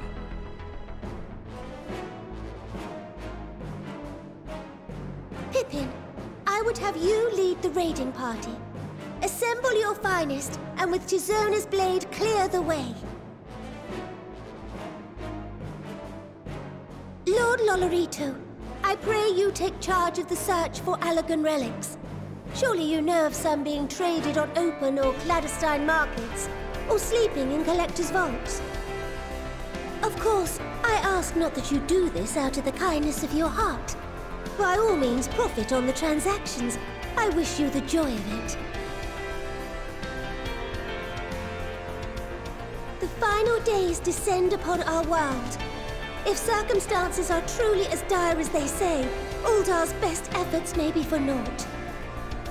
And yet, when we Eorzeans rose from the ashes to rebuild our broken realm, did we not learn one simple truth?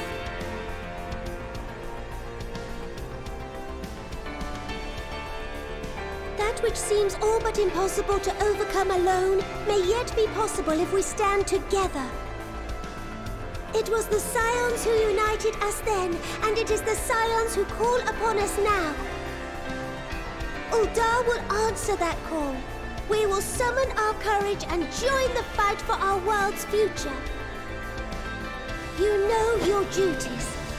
I, Nanamo Ulnamo, 17th in the line of Ul, bid you good luck and Godspeed.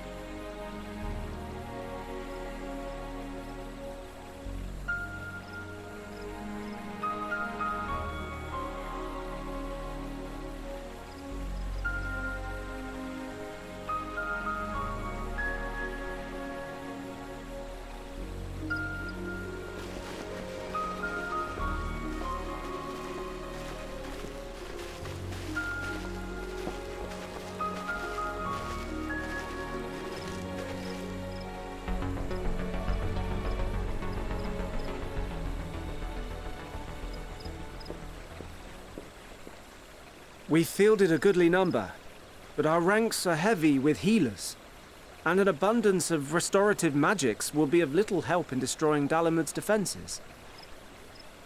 Still, it has ever been thus with Gridania.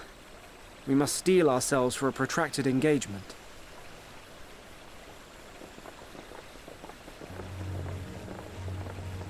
In that case, might I suggest taking us along?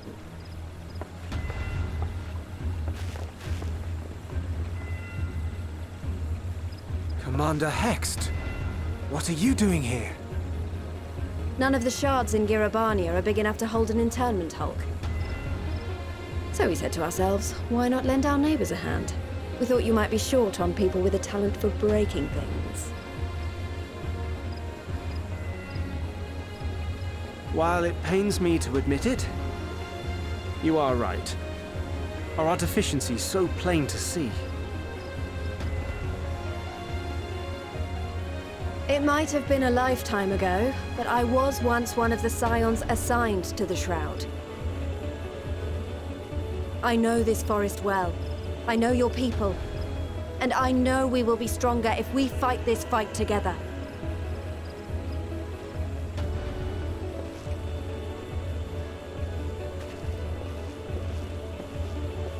Then I will impose upon you with a clear conscience. Come, let us speak of how to integrate our forces.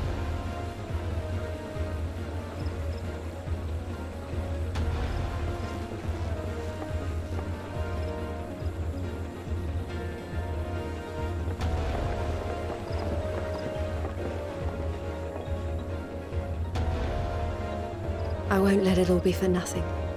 I promise you, Papalimo.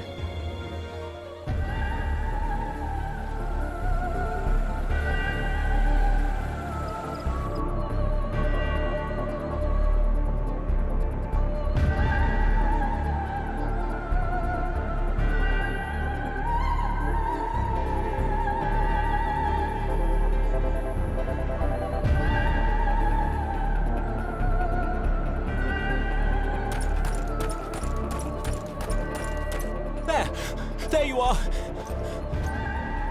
We've no time to waste, brother. Everyone has already... Ah.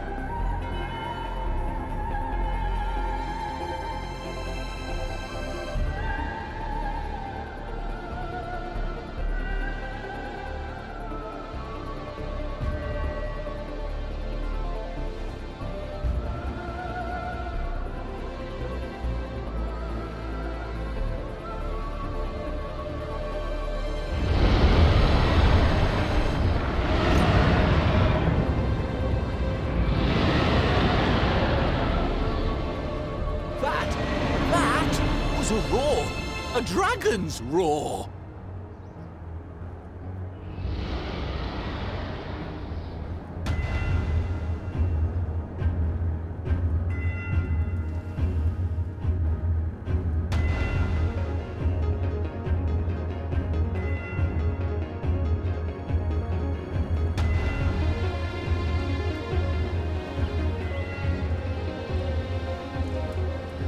And so, in summation, the Eastern Alliance, as well as the Honorable Lord Lolorito himself, reached out to me for assistance in procuring these treasures of the divine, and I, in turn, do beseech the Confederacy for aid.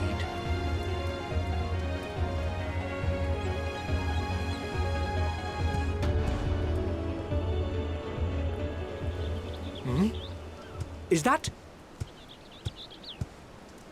Hancock? What a surprise this is. And a fortuitous one at that. I have a favor to ask, you see.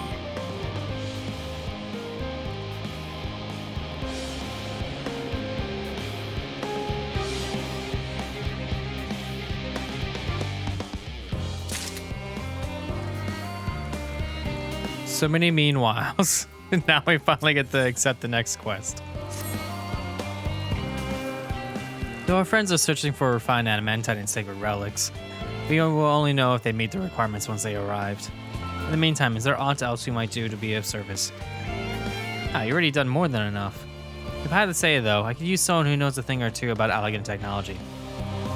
You there, the lad with the red eyes and matching hair. You seem to know more than the average scholar.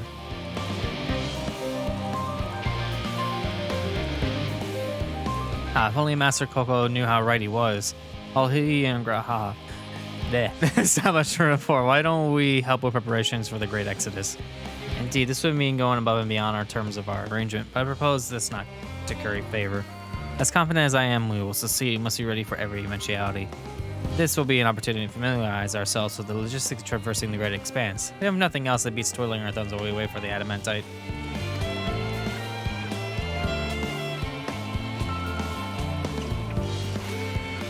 Well, ain't you a bunch of helpful buggers? If you don't mind to lend a hand, I know where you ought to go. Charlie and Hamlet is lousy with the researchers and scholarly types, busy themselves preparing for the Exodus. That lot will need all the help they can get. Well then, off we go. Let me guess.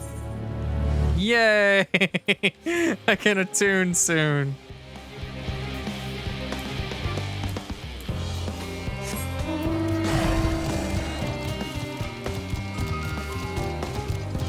And off we go. I wonder if that cutscene is affected by anything that you might have done at any point.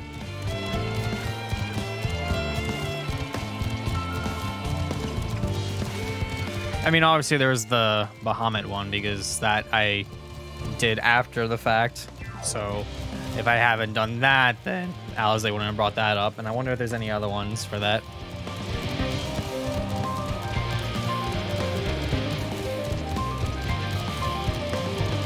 Okay, it looks like I can just go up and down and head around.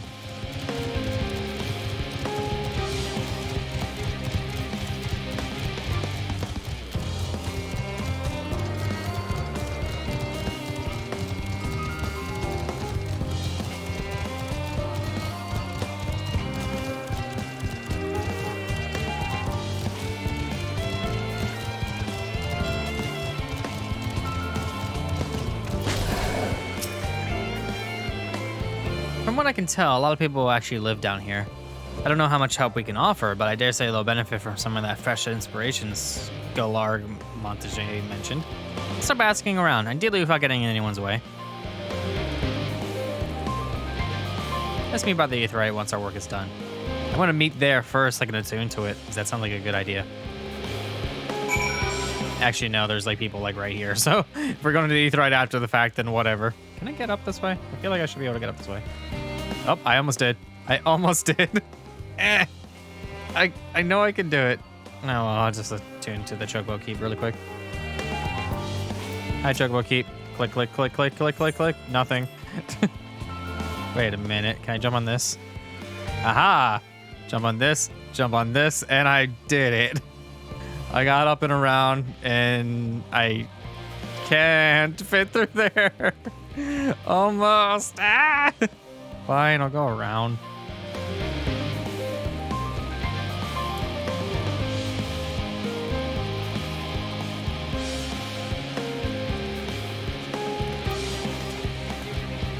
Hello there. Oh, hello. Are you one of the new helpers? Working on the ether burner. Oh dear, here things have come to a standstill on that front. Even so, I choose that over my current duties. Checking and loading samples day in and day out. It's tiring, thankless work. Still, no one will be cross if I misplace a few legumes or what have you. Forum's got enough on their plate on there is. From what deciding gets the board dark and when. Lots of powerful people have opinions about that. My heart goes out to Master Fortunal and the others. Hardly get a moment's rest, I expect. They didn't even have time to sleep.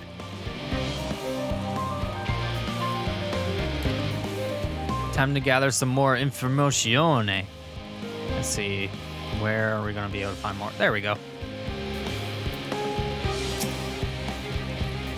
Helping with the Ark. Even with all the power Master Coco's managed to squeeze out of the ether burner, still not enough apparently. Now I hear the final days have arrived. Horrible creatures running rampant all over. We've only begun the exodus sooner. People are dying and there'll be no end if we don't fulfill our duties. But we will. We spent years preparing for this moment. Believe in the plan and all will be well. I'm gonna assume the last one is somewhere around this way. I assumed correctly. Offering to help, that's very kind, but I should be able to organize the rest of the documents by myself.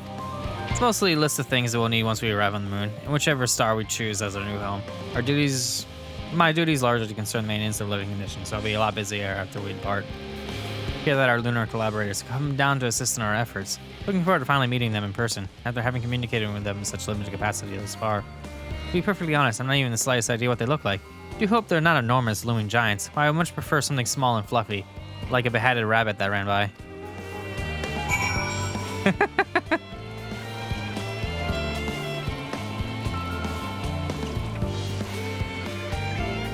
Alright, well that's all of that, so now let's attune to the thing I wanted it to attune to. Of course they make it annoying. Let's put the Aetheryte on a staircase instead of just like putting it up front. Click, and where's my destination thingy that I gotta wait for? There you are. I was gonna say, I know I saw something ran by earlier, but I just wasn't sure what it was. Fancy meeting you here, Azurius. Our friends in the forum brought us over to see the teeny tiny toy boats, which was quite impressive considering they didn't use any creation magics. What we're really interested in is Aetheryus itself, though we now find ourselves in a sort of funny underground miniaturized version of it. We were hoping the forum will give us a guided tour, but it appears they're rather preoccupied. Honestly, all that time to prepare and they're still not ready. I suppose we'll just have to show ourselves around. Or at least that's what we were planning to do until we chance upon Oriange and your good self. Since you're both dawdling about, engaging in idle chit-chat, perhaps you could show us a few points of interest. Won't that be fun?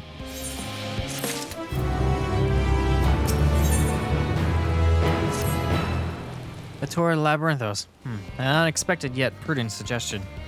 Given the similarities betwixt this artificial environment and Bestway's burrow, it will be in our best interest to have Loppers acquaint themselves with those conditions deemed optimal by the Charlian collaborators. I fear, however, that continued reliance upon my limited knowledge would risk narrowing, rather than broadening their perspectives. Mayhap thou art better suited to lead this venture. What a marvelous idea. Why don't we begin with that great big what's-it over yonder? Ah yes, the what's-it. She'll leave its explanation to Azurius.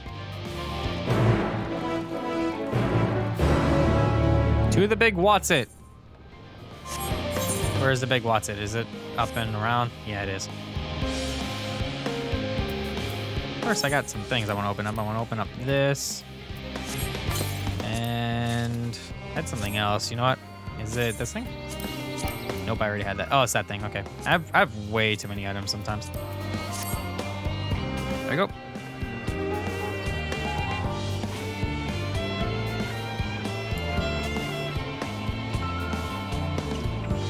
Alright, so big what's-it. That thingy.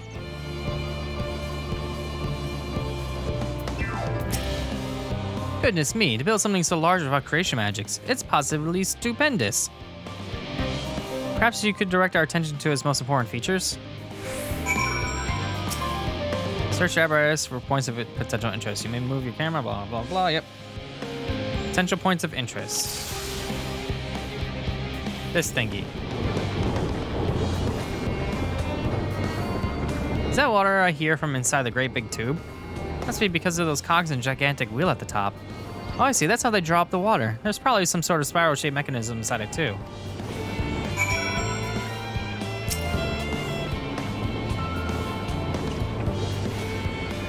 It's a little hard to see from here. Is that golden pipe connected to the top of those tanks? All I can see through that window is another pipe at the bottom. Now, this must be for purifying water drawn out from below.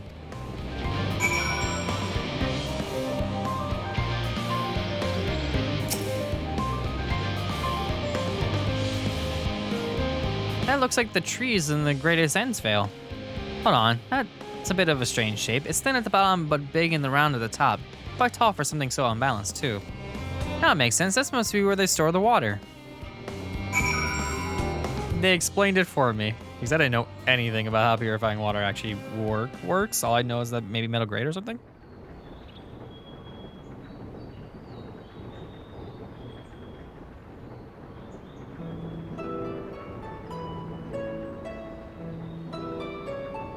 Well, if I were to hazard a guess, water drawn from underground, presumably with some other mechanism.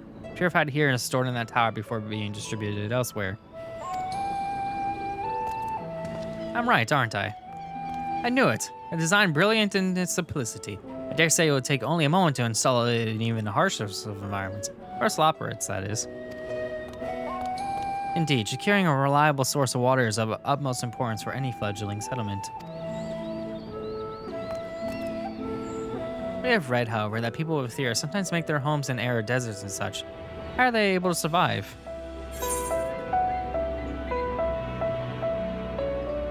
Areas near waterfalls are common sites for villages in Girabania. So wherever you choose to live, you're never far from water. Oh dear, I worry we won't be able to procure the necessary amount. We can provide enough water to keep them from dying out completely, but it would appear they rely on it far more than we anticipated. A few adjustments may be in order, once we calculated the average rate of consumption per individual. It may also be worth learning about how exactly they obtain their water in the first place. Master Alphino spoke of the machinery responsible for that feat during our journey through the Logicon Alpha, did he not? Mayhap the Lopperates will share his appreciation for his engineering marvel. The engineer, that. Oh yes, that sounds absolutely splendid. We must journey beyond the sanctuary of Charlian Hamlet. I shall lead the way. You will have to brave the untamed wilderness? A valid concern indeed. We cannot help but notice many dangerous-looking creatures with big nasty teeth lurking beyond the safe confines of the settlement. Were we not escorted here by burly custodians, I dread to think what would have become of us. Regrettably, to many a hungry predator of aforementioned big nasty teeth, lepers may appear to be a potential and rather appetizing source of sustenance. Might I impose upon thee to insist on securing safe passage to Logicon Alpha? For my part, I shall act as escort to living way and cooking way, and trusting way and growing way to thy care.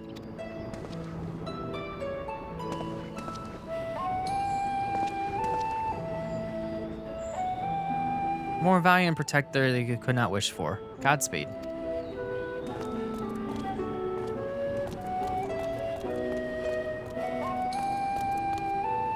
If it's all the same to you, I'd rather not be eaten by some horrid beastie. Come along, growing way. To the water extraction, what's it?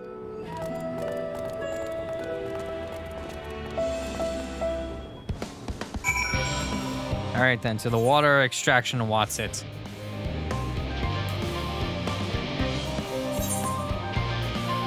I just gotta figure out the quickest way over there.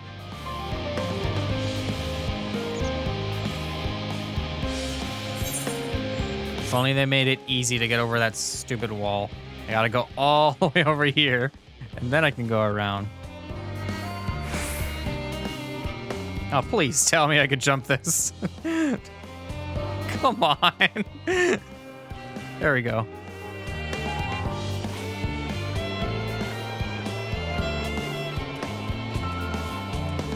All right, so about midway there. I like how my escort mission is like, oh, just go to this point of interest. Speaking of which, point of interest. Orange juice. If I'm gonna be doing a little bit of fighting that gathers experience, I'll get a teeny bit more while I'm at it.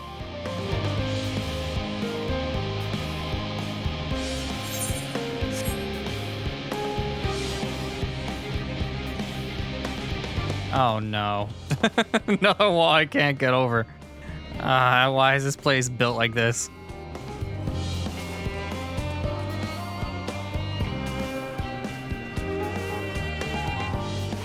Ironically enough, there was probably a road right there that I could have taken. I've taken the very long way around.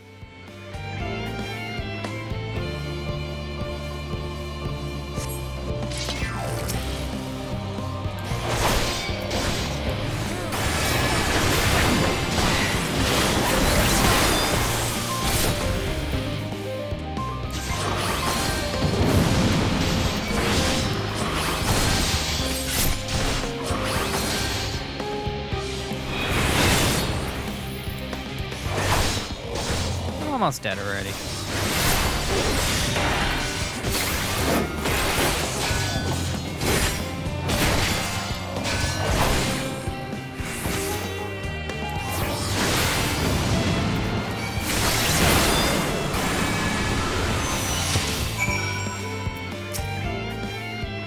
Thank you so much. Really hope this water extraction Watsa is worth these harrowing experiences. All part of the fun, some might say, but I'd rather not be burnt to a crisp if that's all the same to you.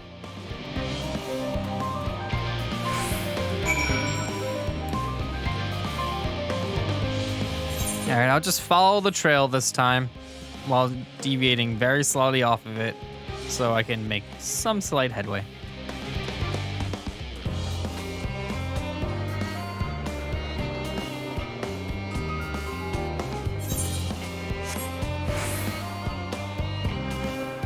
And we arrived. Kinda.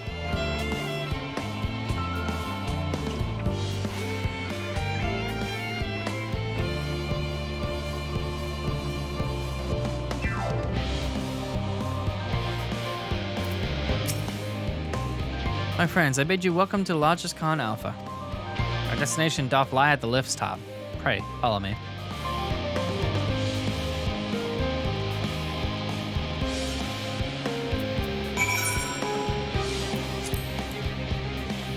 I suppose I'll take the lift as well, because I have no way of teleporting there properly. I do, but it would still be a walk, whereas I can click on one person and then be here.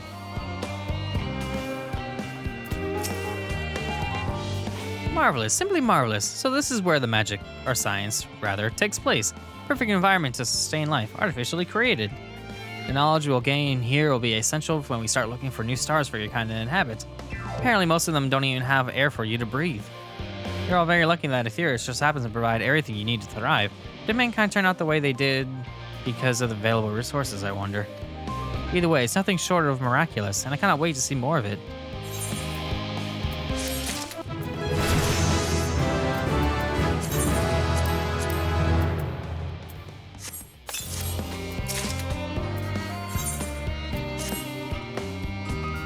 This is all very wonderful, I'm sure, but I was rather hoping to learn more about your nourishment provision facilities. In other words, where's the food? I believe both the knowledge and consumables you seek may be found at Mural Agronomics. As I imagine Signue and the others intend to study every conceivable facet of this apparatus, would thou be so kind as to escort our visiting culinarian? Yes, this sounds much more interesting. Oh, hopefully I'll be able to see firsthand some of the delicacies Oriange was telling me about.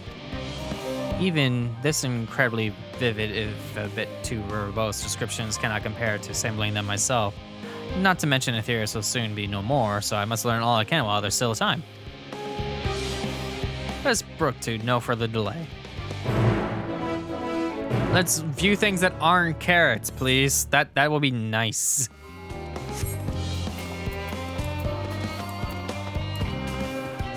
Got a long way to go to get there, though.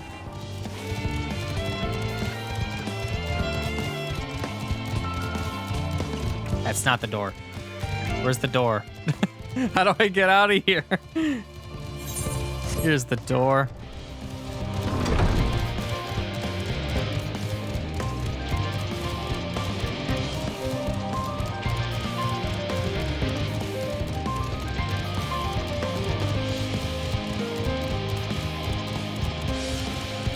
Cooking way run off. These are things up here are slightly weaker, so that might be useful. There you are.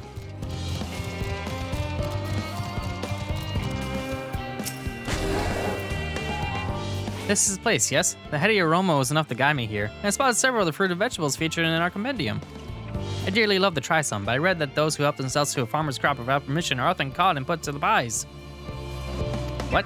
Perhaps you would ask whoever's in charge to be willing to part with a few samples. Anyways, now accompanying you. Okay.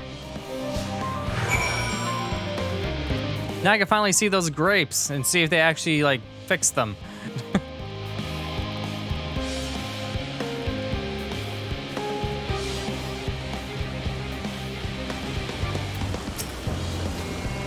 What a fine mess this is.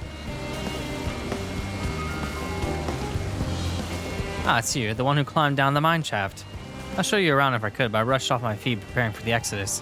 And I'm not the only one. We all gotta find ways to do what we do down here from up there. Yeah, right there, right. First on the moon, then whichever star the forum decides will become our new home. It's all so sudden, so unreal. Don't you want to go to the moon? Well, it's better than waiting for the final days to claim us. But no matter how carefully it's all planned, we'll never be able to take every variety of flora and fauna with us. Even the ones we can take may not survive in their new environment. So many species doomed to extinction. Sorry, that's not what you came to talk about, is it? Nothing quite so dire, I assure you. We merely wish to sample a little of your produce, if you may. By all means, help yourselves. Much appreciated, my good fellow. So where to begin? The grapes! We're going to the grapes! I need a first-person view of this. They're fixed. They have slightly more polygons. They're not just cones. Oh, I know what these are. Grapes, yes? Let's see if they are as delicious as they look.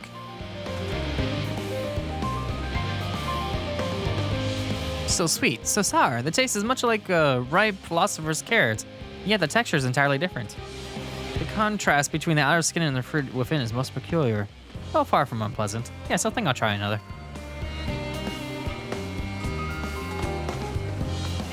Well, that's certainly given me food for thought, though in a far less visceral manner than any philosopher's carrot. But tell me, what is your opinion of grapes?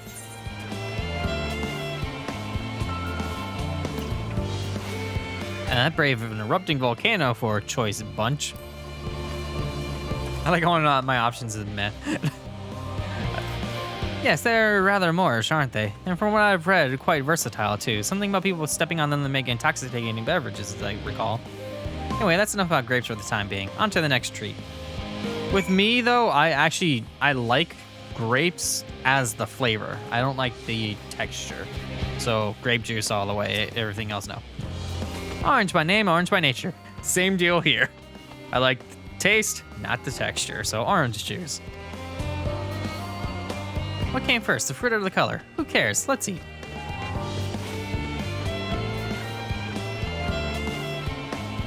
Yes, that's, Can I look at the orange? The oranges, they're kind of round enough as it is. Equal parts sweet, equal parts sour, as with the grapes, yet nothing like, I have to consult Urianger about expanding my vocabulary. I simply cannot find the words to describe it.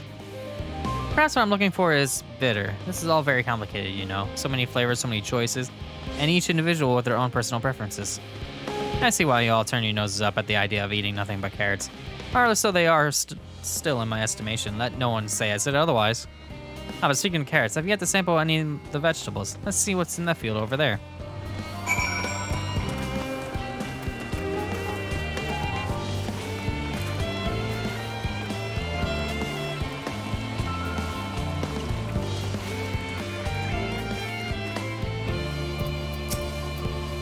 That color, that texture. Are they some sort of enormous round carrots? No? In any case, proper nomenclature is less of a concern than the taste. Blech, it's so hard and flavorless. Might as well be chewing a piece of wood. That all but confirms it. There's nothing more than misbegotten failures masquerading as goodly carrots. Stop, stop, stop. Can't you see these are pumpkins? I don't know if any sense would try eating them raw. You're supposed to cook them first. Do you not find it an awful bother? Far from it. Cooking is a joy unto itself. And what's more, it broadens the range of ingredients that we may safely eat. Above all else, cooking allows us to draw out the full potential of our produce. Pumpkin stew has been one of my favorite dishes for as long as I can remember. And perhaps even these hard blocks of plant matter can become as delicious as the orange I sampled. I wonder, though, if there is anything even more delicious. How about that yellow fruit over yonder?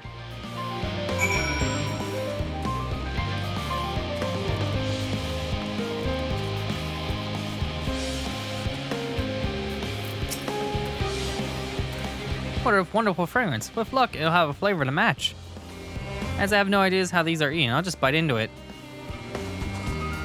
Ugh. What are those, lemons? Yeah, a lemon? You mean it's supposed to taste like this? How can something so similar to an orange be so revolting? Maybe take some time for my palate recovers from this ordeal. As such, I had best call an end to this round of sampling. Let's say our farewells and return to the others.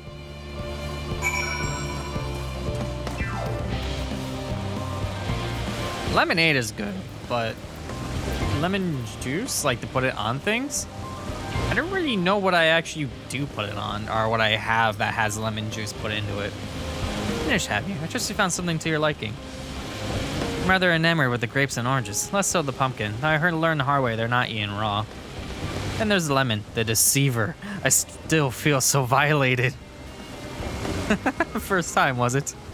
I hate for you to leave with a bad taste in your mouth, more ways than one, so I'll give you a lemon muffin I baked. If that doesn't change your opinion, nothing will. More lemon? Have I not suffered enough? Nevertheless, we were remiss of me to spurn this opportunity to, a bit of sick came out there. Learn more of your inscrutable ways. Very well, lemon muffin, do your worst.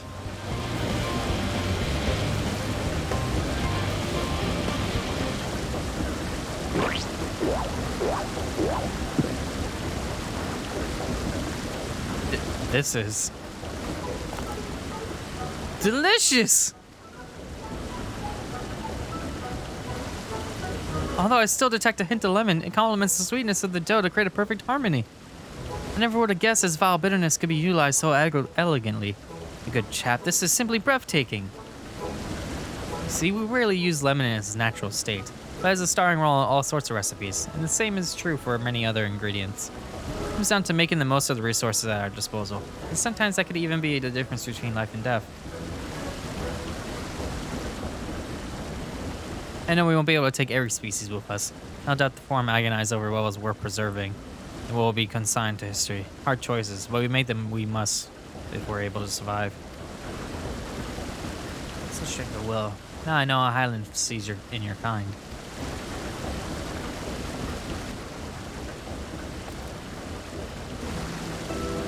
Mankind, the Loperites. We were both born from the accumulated knowledge of the ancients. They learned all there is to learn about the nature of sentient life and the fates of the stars themselves.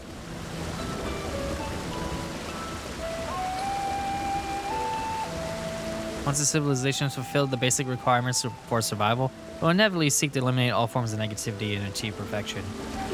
And therein lies its folly and its downfall. For perfection is an unattainable ideal. This is the paradox of the immaculate carrot. Yet the civilizations since time immemorial have deemed the pursuit of perfection as progress. They paid no heed to the costs incurred in their futile quest, and all too often become the architects of their own demise, their dreams forever unfulfilled. What then is the alternative? The answer lies in knowing that our existence can never be perfect, to be content with what we have and make the most of it.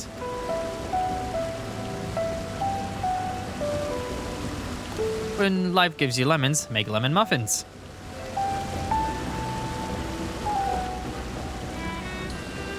Pardon my Eorzean, but what in the seven hells are you on about?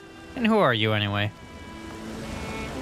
Cooking way at your service. I'm here to help prepare for the trip to the moon. And once you get there, you'll be able to try my carrots. I've been growing all different kinds. But don't worry, there'll be room for your crops too. We'll work together to preserve as many Aetherius species as possible, if you're up to the challenge. Yes, of course. I look forward to it. Well, this has all been highly productive. Probably. Let's go and see Urianger and the others have run out of machinery to inspect, shall we?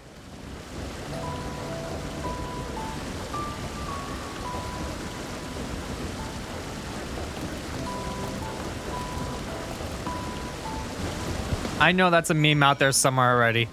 The lemon. The deceiver. That definitely is a meme, I guarantee it.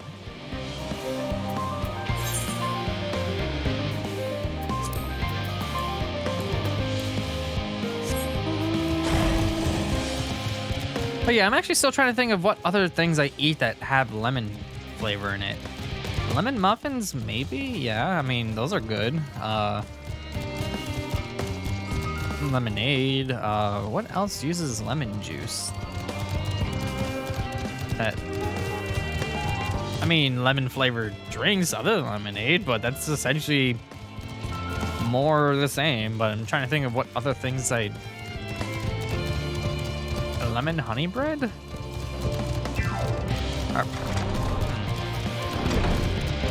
I don't know. I really don't know what else I eat that actually has lemon in it.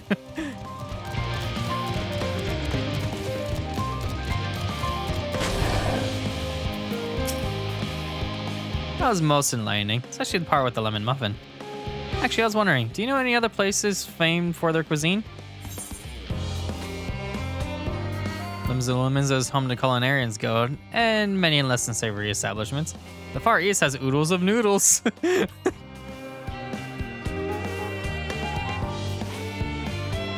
Would that I had time to visit. The more I learn of Theros, the more I wish we could spare from the final days. Alas, Highland's orders are to flee, not to resist. If only there was some other way.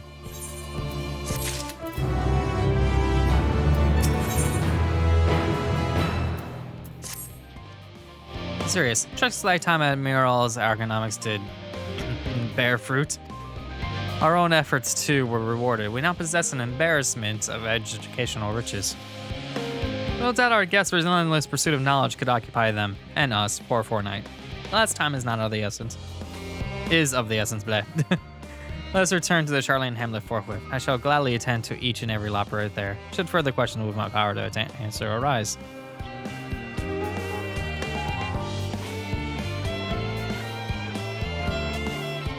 Aww.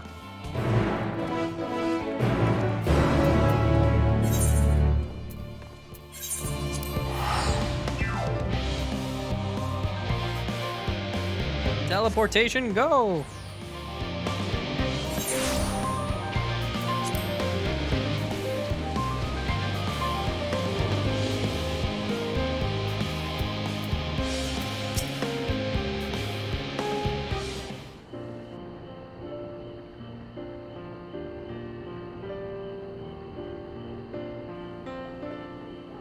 Ah. Yes, Azurius, that was indeed me verbalizing a sigh to express my emotional state. Do you want to know why? Because I saw the reconstructed environmental data for Aetherius at Logicon Alpha, that's why. Forest so lovely and so leafy. Are all your forests like that?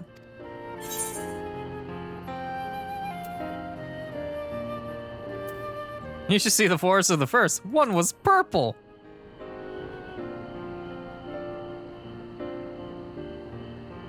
Gasp, I say.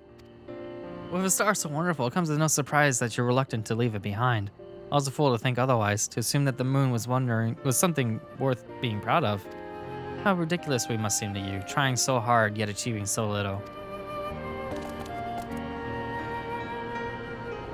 Not at all. Thy works are no less worthy for their uniqueness.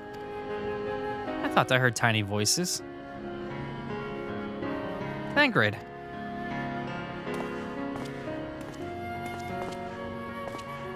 How didst thou fare? I was able to glean a fair bit from the researchers while helping to move their cargo. Preparations have proceeded without interruption here, despite news of the coming end. We have the forum's leadership to thank for that. That doesn't mean people aren't worried, though. Quite the opposite. Knowing disaster could strike at any moment, they hurry to complete their work, equally aware that a single error could be the difference between life and death. We can hardly tell them there's no cause for concern.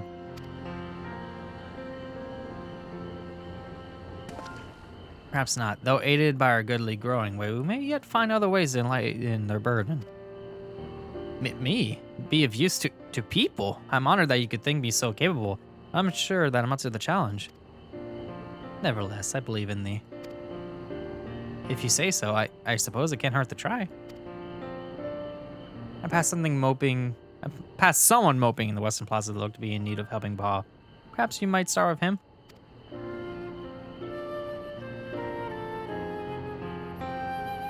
This is as good a place as any. Come.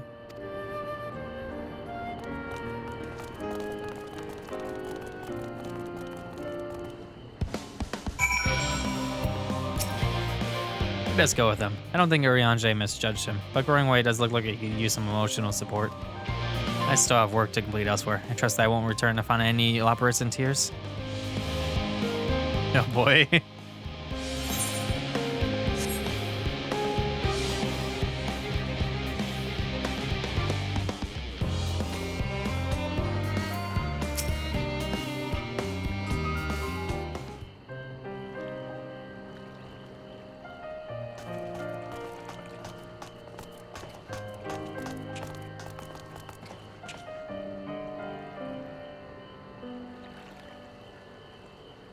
Oh, can I help you?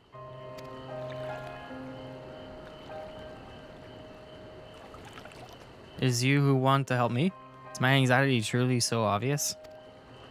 Burden shared is a burden eased. Pray tell us of any troubles. Those little fellows do look like good listeners. I'm an engineer, you see. What they say of the ship, that has its sum of decades of Charlatan ingenuity, that is built with peerless, elegant technology, is all true, but... I know that none of that's a guarantee. Never before launched a starfaring vessel, let alone flown in a great expanse. All the tests we've run have been on the ground. Only operational personnel and cargo will be aboard for the first voyage, but even so, if it fails us then, what can we do? If it doesn't, it could fall apart on the next flight, or the one after that. Done everything we can to prevent that from happening, but it hardly matters. We thought the Etherburner's design was flawless too, and look how that turned out.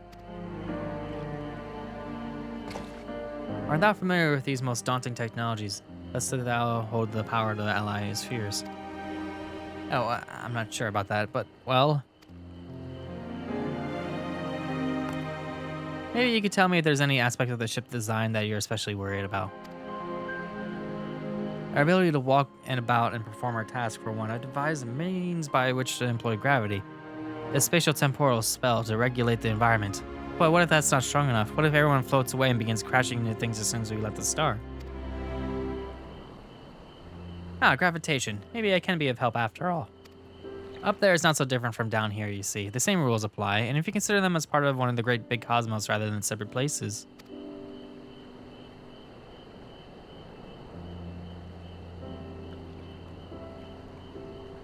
I expect both parties shall find comfort in this conversation.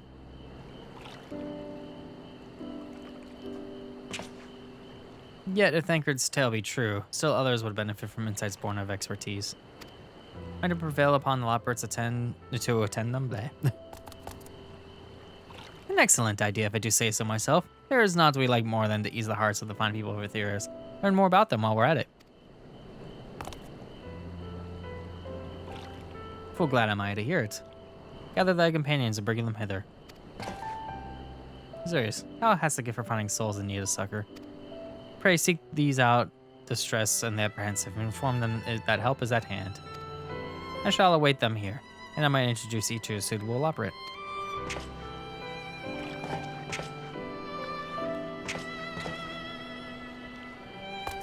Well, I do so look forward to that. A place for every Loporit, and every Loporit is in their place.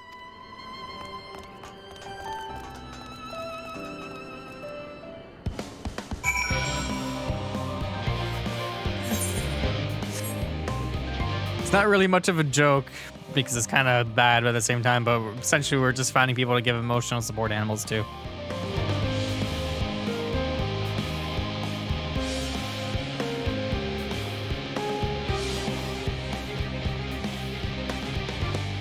Which technically is fine, I suppose. Because everybody needs something. This leads me to my misery. The forum can appoint someone else. I apologize, I just don't know what to do. How am I supposed to pilot the Ark? I'm already falling apart under the pressure. You know a starship pilot that I might speak with? Surely. Well then, there's no time to waste. You can help me prepare for this monumental task. I like how you just took that so light. It's just like, you know a starship pilot? Even though we never attempted this before, you know one? Is there anything bothering me? Well, I've been loading cargo for bells now, so my back feels like the void stem played it as a piano. My feet and knees as drums and cymbals too. That one just needs a break. No one there. Could be people hiding behind things though, so let me take a look around. Nope, we're good. We are good. Next.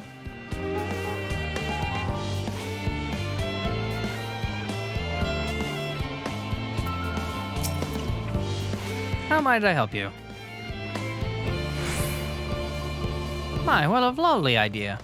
I too noticed people were becoming rather tense, so I rushed out to pluck some fresh and fragrant tea leaves. I need only track down 100 or so cups. Oh, but don't you worry, I can manage. Hope your plan to share everyone else goes well.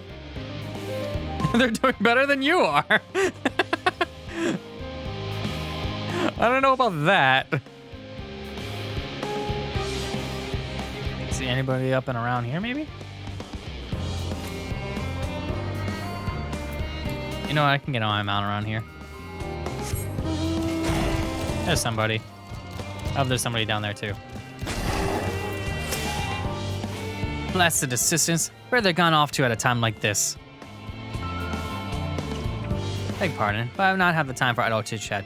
I need to reconfirm that ether levels are consistent throughout the vessel's machinery. It seems I shall have work to do single-handedly. I swear, when I find those assistants of mine. The Loporits are willing to help. Why didn't you say so? At least they won't moan about how they checked 24 times already and haven't slept in weeks, the lazy sods.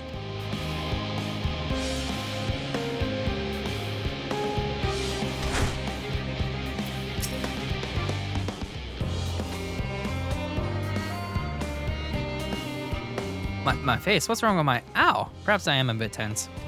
I was tasked with ensuring that the proper fauna, and only the proper fauna, are brought with us to the moon. However, the suitability of a few species is still under debate. I can hardly make the decision myself when I know so little about the environment up there. Including the Loporits in our discussions is a wonderful idea. Absolutely will, thank you. Perhaps their biology itself might offer some clue as well.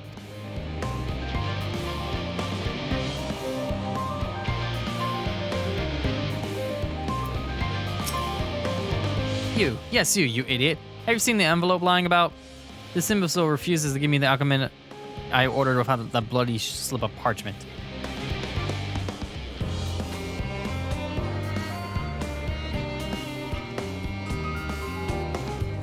Unless your friends have a spell to make me remember where I dropped my darn envelope, perhaps it'll be more help than you. And you've wasted enough of my time already. It would be unfortunate for all involved to inflict this man upon the Loporrits.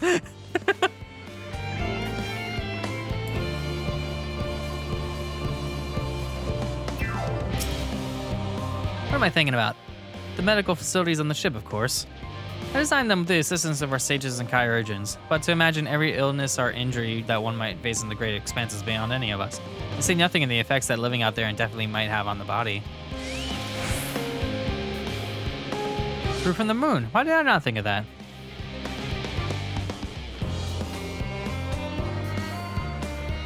Capricious researcher. Ah ha ha! The end of the world is nigh, yet the work goes no faster. Schedules are such temperamental things, feasible one moment, other bollocks the next. And yet, I've never felt so alive. This one is beyond your help. Only Sleepy can save her now.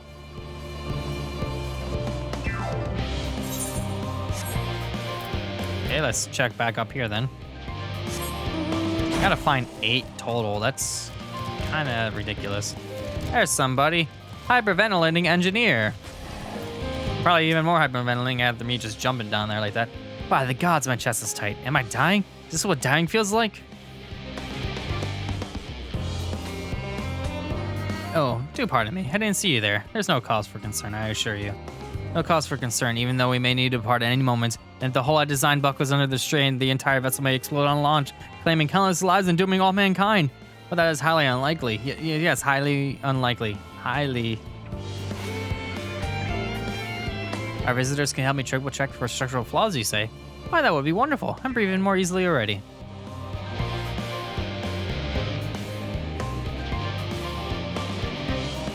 Alright, anybody else? There's somebody. Distracted researcher.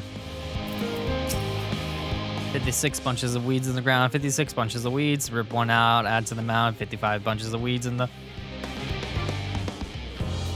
Yeah, I'm not neglecting my duties, I swear. I was in need of a little break, you see, but then I found myself unable to relax at all, so I went on a walk. I noticed these weeds and... Pleasant conversation partners and oh so fuzzy? Goodness me, that does sound like a much better way to relax. Your break will probably be over by the time I find the other 2 I need. Well, let's keep looking.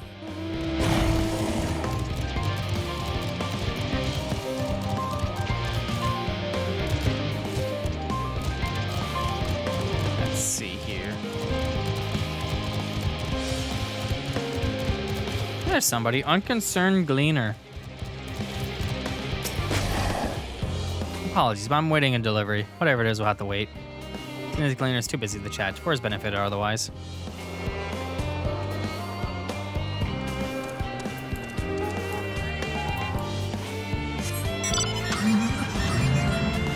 Alright, there's 2 more somewhere. There's one. Skeptical researcher. Have you heard of anything of what's on the moon? I have no doubt that we can make it up there, but the searching for a new star part of the plan sounds awfully vague to me. I've asked the forum, but they will only tell us that our collaborators have everything under control. Forgive me, but I don't feel particularly safe wandering through the sea of stars and God knows what made by gods knows who.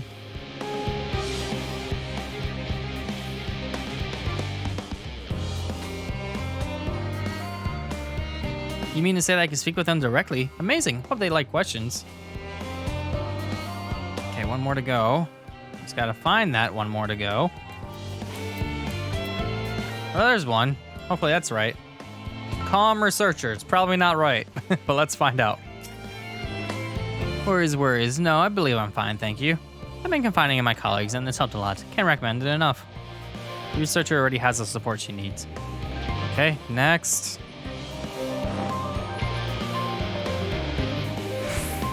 I've wandered like this entire area.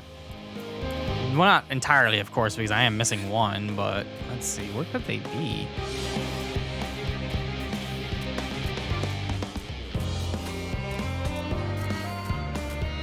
Oh, there's somebody. Ponderous mathematician.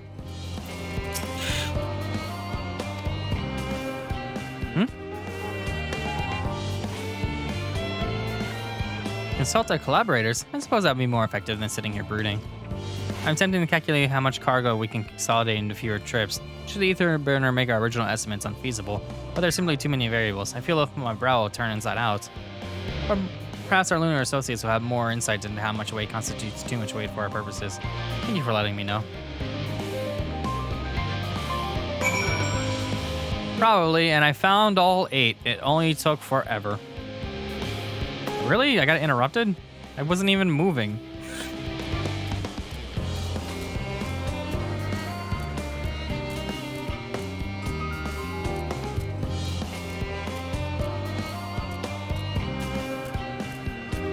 Alright, Urianger, we got a bunch of people.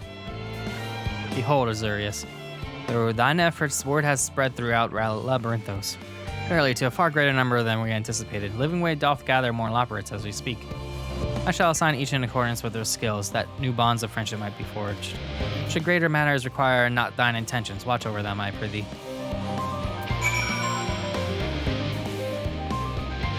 Time to wait.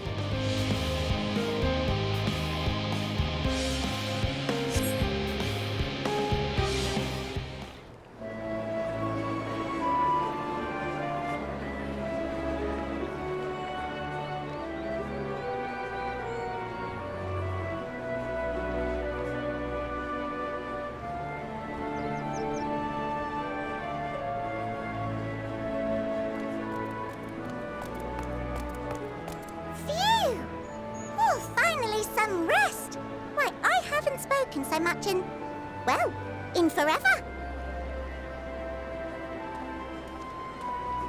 Lively, isn't it?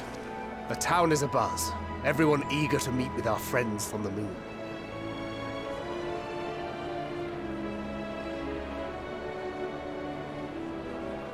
Twould behoove you to consult with Sleeping Way.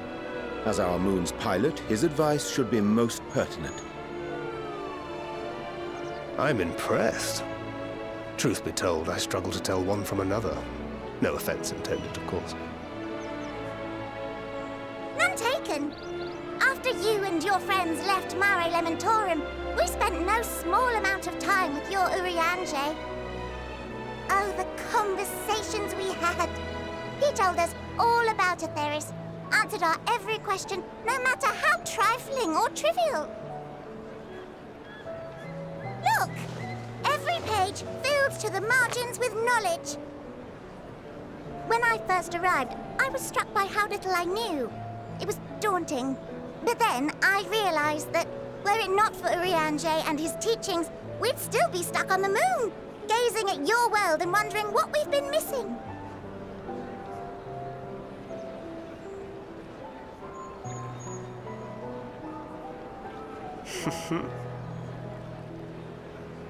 What would they think if they could see Urianger now?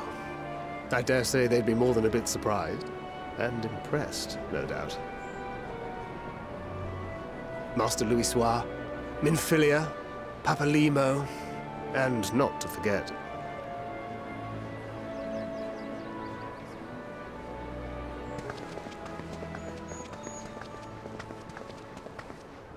Oh there.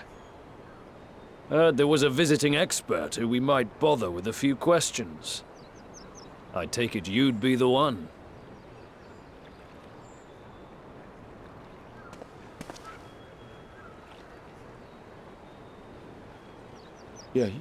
Yes, I am.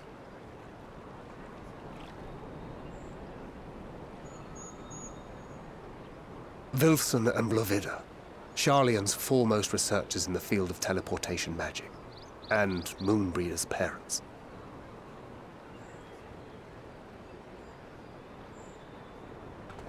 It hath been some time. 'Tis good to see you in good health. Likewise, old friend. Blovida and I were most honored to answer the call. Never expected this reunion, though, did we, dear?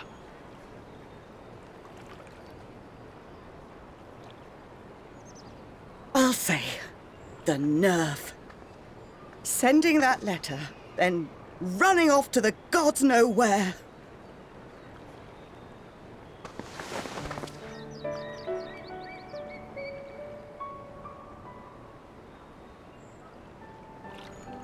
Do you have any idea how worried we were? I'm sorry. 'Twas remiss of me not to deliver the news in person. No, more than that. 'Twas I who... Our daughter was disillusioned after Master Louisoix left her behind. The day the Scions called upon her was the happiest I'd seen her in years. She made her every choice of her own free will. No one could have ever forced her to do otherwise. Don't blame yourself for her death. Celebrate her life. You know that's what she'd want. If there is one thing we resent you for, it was that we could not be there to mourn her with you. Reading the words you penned in that shaky hand, we must have cried as much for you as we did for her.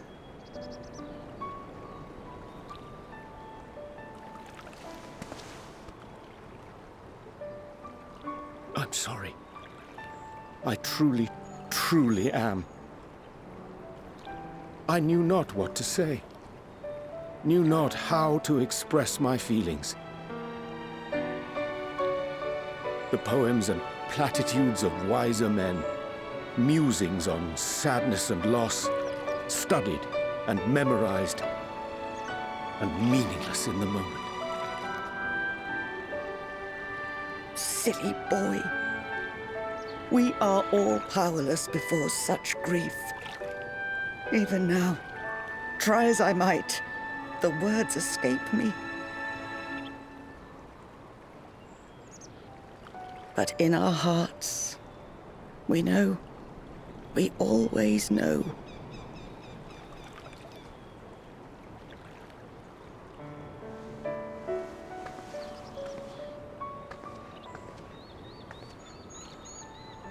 I remember when you were young, how the lads teased you for choosing the company of books over others. Our moon didn't take kindly to that. Be nice to Urianger, she'd shout, and give them a walloping.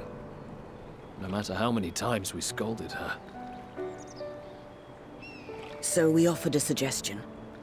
Rather than starting fights, why don't you be the bridge between Urianger and the others?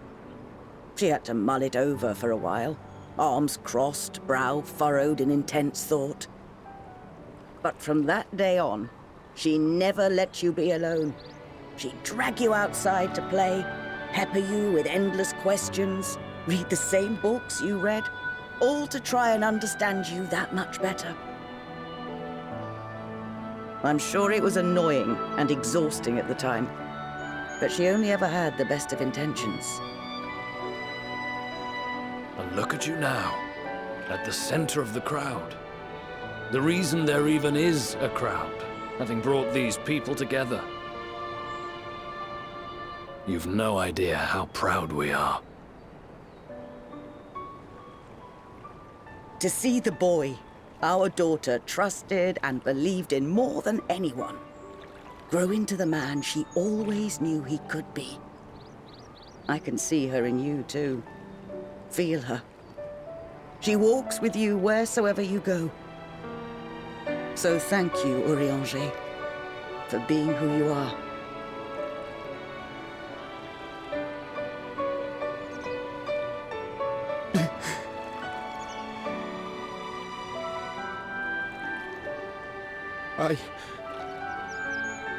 I think I can feel her too.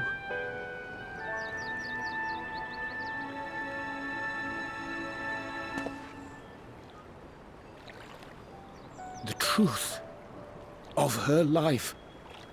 Not sorrow, but hope and love.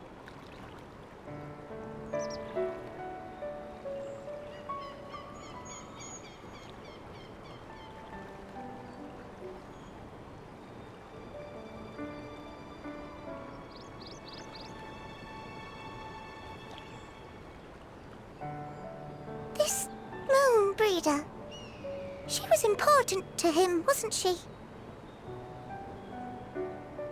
You could ask the man himself. Oh, no. But watching this exchange reminds me how much I've yet to learn about your world. And its people. You can live here your entire life and hardly learn a thing. And that's why it's too soon for this to end.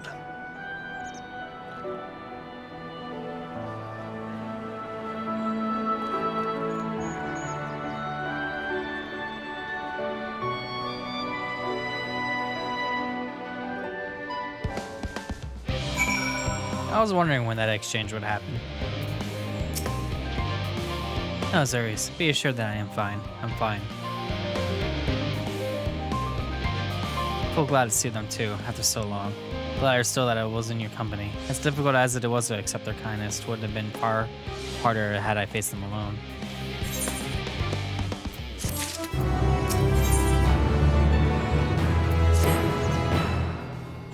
That all has my gratitude for lending courage to the Loperates. Not disposed to rest on their laurels, several of our guests have elected to accompany my countrymen into their stations. Some few may still yet come hither seeking counsel, and so I shall remain to aid them as need be. If thou art needed somewhere, do not let me detain thee. As a matter of fact, I was hoping you might check on Alize. As I saw, she was struggling to carry an enormous pile of boxes out the west gate. I could go myself, but we both know whose help she is less like to scorn.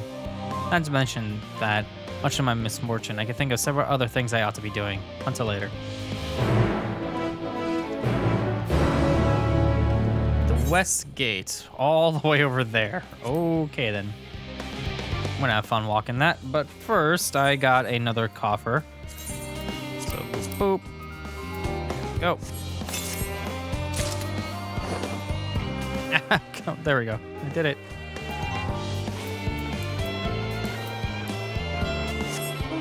And away we go. Still nowhere near Aporia, but at least I'm getting along.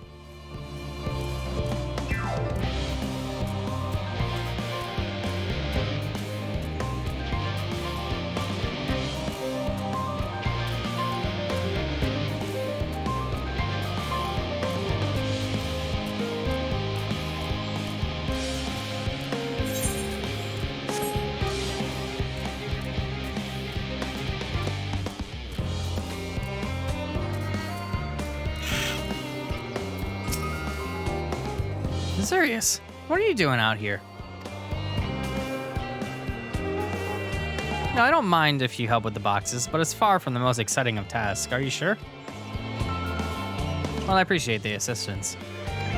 You need help get these to Aporia. Time is short, of course, but they're full of organic specimens and samples. So try not to be too rough with them. Alphino should be waiting for us when we arrive. I'll see you there. At 3 minutes to complete the task. Should you fail, return to the starting location and begin anew. So, grab crate and go with crate. So I have 3 minutes to get to Aporia.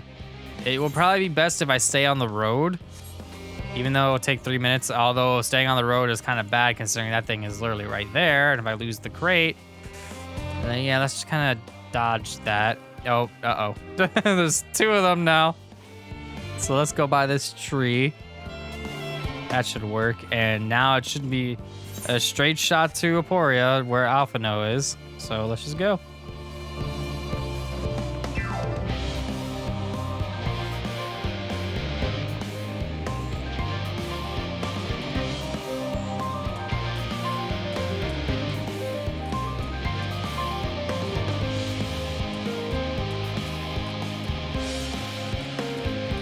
It's been a whole minute.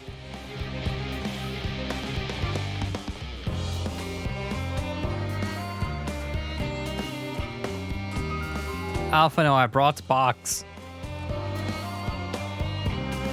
Enjoy box. Oh, you're helping with the crates. Wonderful. You can put that there with the others.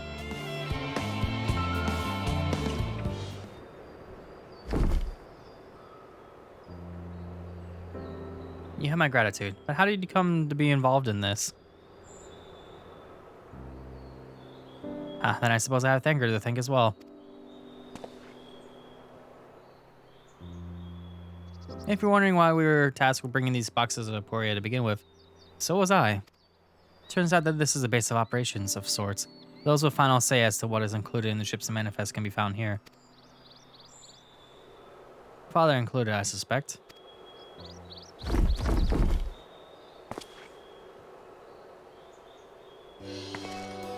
That should be everything. You carried all of that at once? Are you trying to injure yourself? Oh hush, they're lighter than they look. Not everyone has your delicate arms. I suppose we should let someone know that we finished. Theopoldin is in the courtyard. We could report to him. Why don't you come along? You should get credit for your assistance. At least, considering where we are, you might even learn something interesting.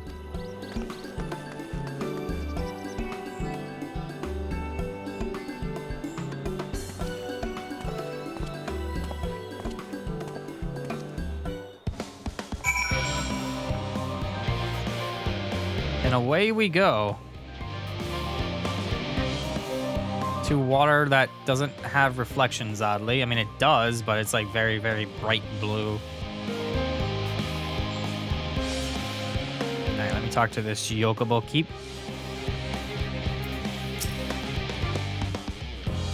No. Nothing. There we go. All I needed to do is just get your thingy off the screen. But before I talk to Theopoldin, I am going to go over here and attune to this Aetheryte. Go.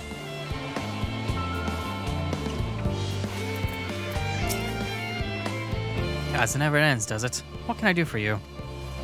We brought samples from the Charlene Hamlet. Series 110, the crates are by the entrance. Thank you. I'd expected one of my colleagues, but we are dreadfully short-handed. Just a moment. You're Fortuno's children, are you not?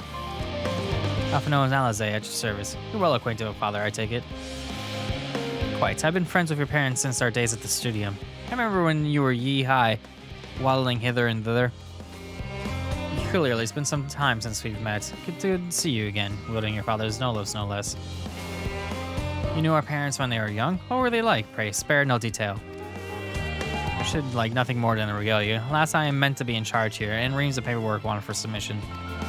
We can help with that, in exchange for the sorts of stories our parents would never willingly divulge, of course. Very well then. There happens to be 3 sets of documents that needed delivery, so how about you take each one?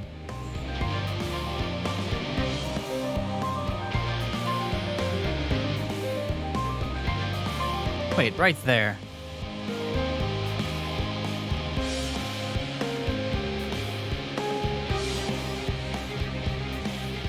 You'll find the foreign representative wanting to collect these papers near the southernmost structure. Hope I haven't kept her waiting too long. Never mind Alpha, no, and Alize. I'm certain they'll be back soon enough. Southernmost structure. Okay, so just this way.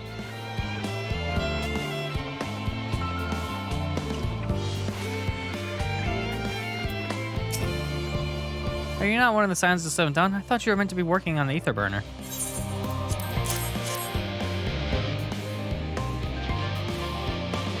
Theopoldin's paperwork. I was beginning to worry he had misplaced his quill. Appreciate your help in seeing these documents to my hands at last. As for your other task, pray keep this between us, but I sincerely hope your science succeed. The Exodus is without a doubt the most monumental undertaking in the history of the Forum, and so we must be circumspect in all respects. Risk is a privilege we cannot afford ourselves. At its heart, however, Charlene has ever been the nation of the curious. 'Twould be a tragedy indeed if one were to stem your pursuit of truth. Now the question is, did I beat them in delivering the paper? Or are they standing there waiting for me already? I don't see them yet, so I think I did.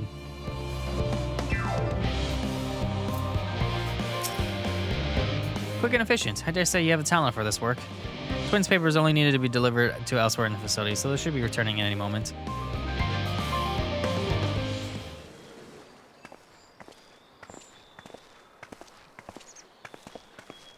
We return, with not a scrap of paperwork remaining on our persons, you will note. You both have my thanks, and my apologies for sending you on an errand far below your ambitions. But even as a babe, you struggled out of your swaddling clothes and... That is quite enough of that, thank you. It was compromising stories for our parents that we were asked to hear, to reiterate.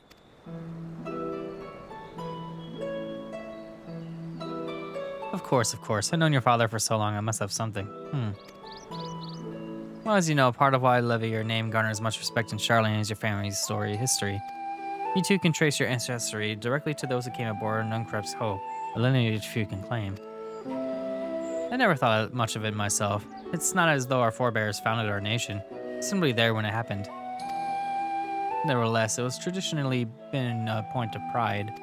That's why Nunkrep's pronouncement, renounce the ways of war and pursued enlightenment through knowledge and reason, has ever been our family's creed.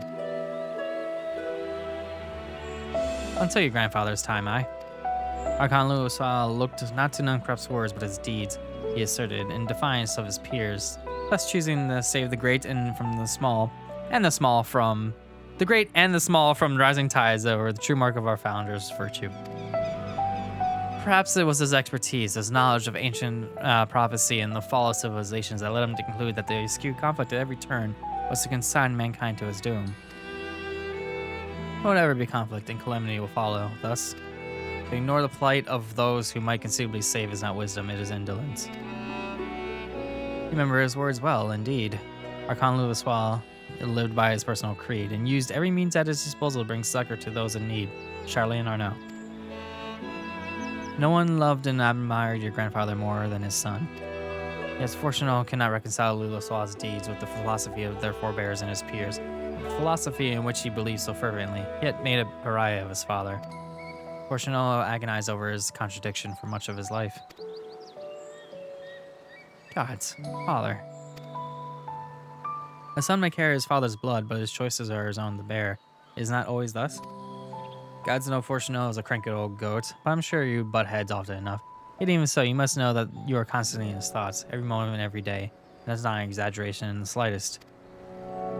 You should have seen him when you were born. Barely recognizable he was. Kind of dumbfounded grin I have not seen since he first took a fancy to your mother. He was practically skipping when he told me the news. Take my word for it, he loves you to an embarrassing degree. But he also frustratingly single-minded. Once he's decided that a given action is for the best, he'll stay the course no matter who or what opposes him. A profoundly annoying habit is when you're on the other end of it, as I'm sure you'll agree.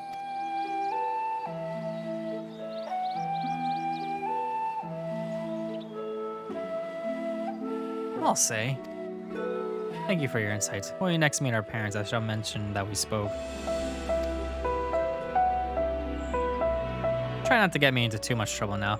I need the farm on my side. Speaking of which, I have to be getting back to work. I have to make sure those specimens you brought make it to their proper places. Or the cranky old goat will have my hide. We can speak again later.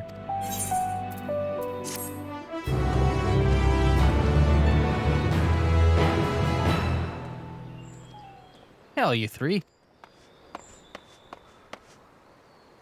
Kraha, surely Coco hasn't driven you out of the forge already. For better or for worse, no. However, he has set me the task that requires no more than a single pair of hands. And here you are. More than a single. I could use at least one of you, but I won't object to more. Unfortunately, Alize and I have prior commitments, and we have delayed too long as it is. What about you, Azurius? Can you spare the time? Fist punchies? Oh. Perfect. This shouldn't take long.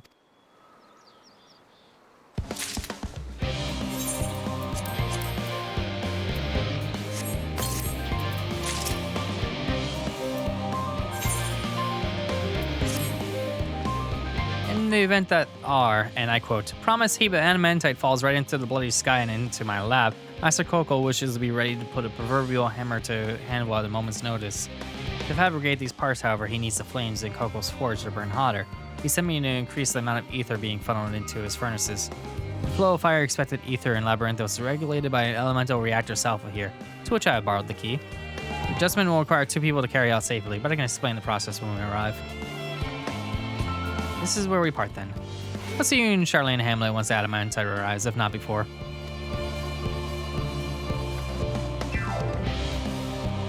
This way then. Alright then, time to turn up the heat. Almost quite literally. It's gonna be an oven in here. How far down are we going? Far enough down to actually open up part of the map. I like how we're doing the entire central circuit except for the dead center of it.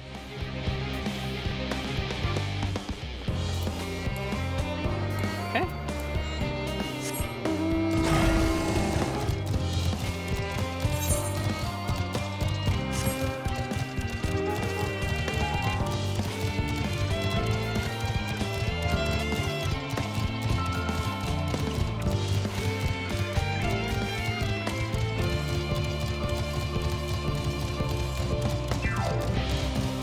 Alright, so this is the forge. The reactor is housed within this facility. I'll be the one to go inside and adjust the fire ether output. When I do, a rather large amount of water expected ether will issue from the vents at the top. I expect this to attract at least a few elementals, which we would rather not be drawn to the reactor itself, trust me. Can I ask that you put down any that draw too near? They'll pose you a little trouble, I'm sure. Fist punchies! I knew it. Wait here if you would.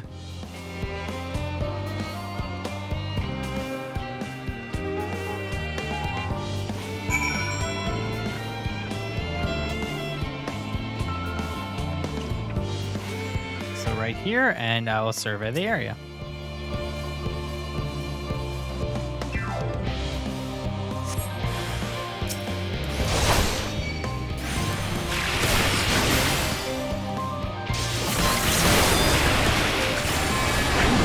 Gonna do a ton of damage.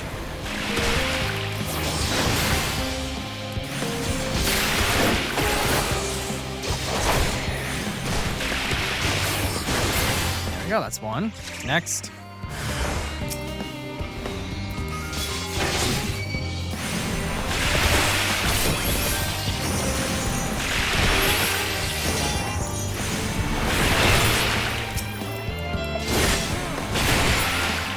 Okay, next.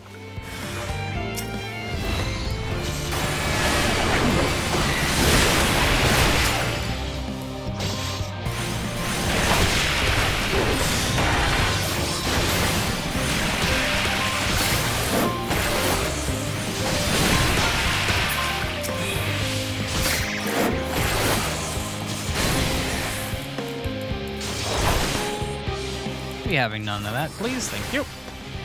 You're dead. Next. Hope it looks like we're good for now. So wait a teeny bit longer, and good.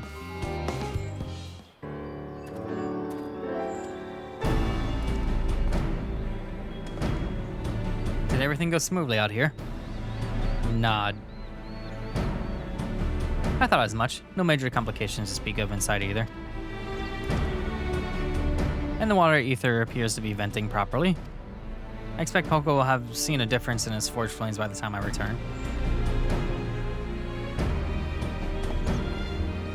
Since I have you, there was another matter I thought to discuss with you. Nothing terribly important, merely something I've been considering. Part of this I shared with everyone, yet you, and only you, have been to Elpis. As we have established, refined adamantite is the product of Alec, or the Empire's twilight years, in fact.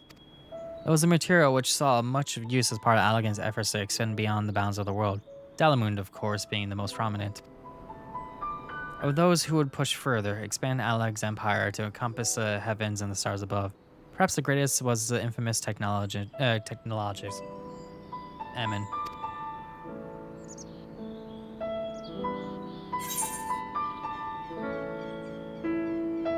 Did he remember his life as Hermes?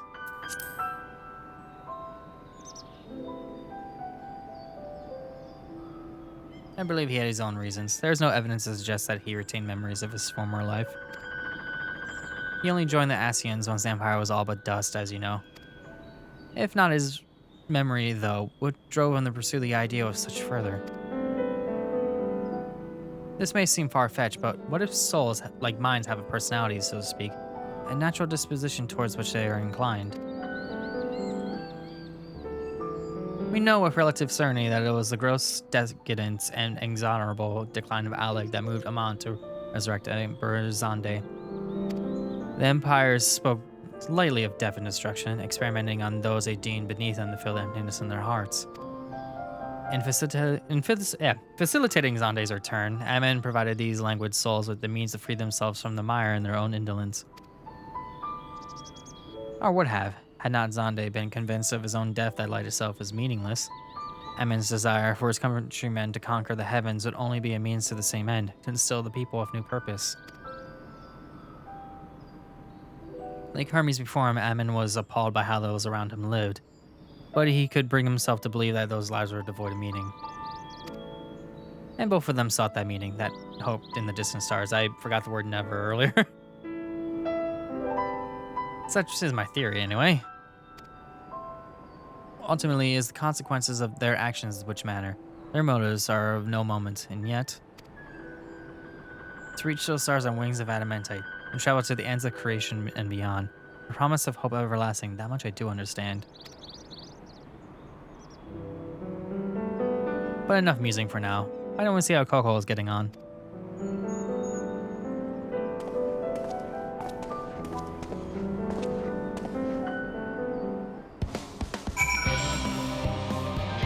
The one line that I did bring up about the souls, like having a connection sort of dealy of like what they want to do and stuff, makes sense in the case of me because I have, I like my soul, it resembles Azum's, and pretty much we both want to explore and like help people out and stuff like that, the adventurers and such.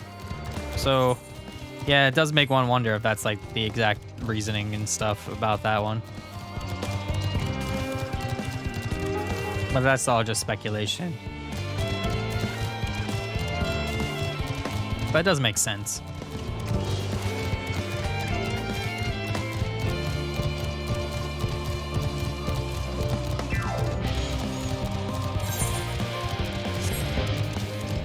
Oh, an ether current. Yeah, I'll get that later. I'll have to find them at some point, but now is not the time.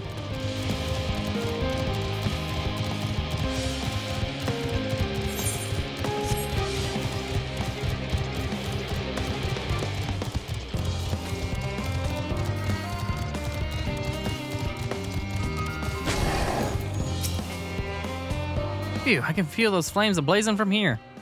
Glad you found someone capable, Graha, but there's not much left for you lot to do. I guess you can conjure all that refined adamantite any faster. Bonds of adamantite.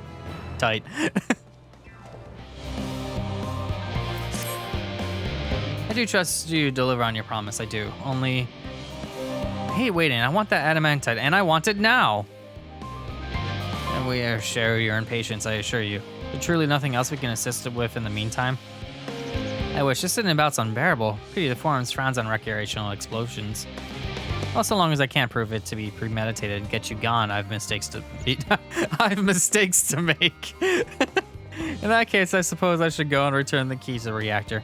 I'll have one more look to make sure that nothing has gone wrong, unintentionally or otherwise. Certainly, there are better uses for your time, however. I'll join you in Charlie and Hamlet anon.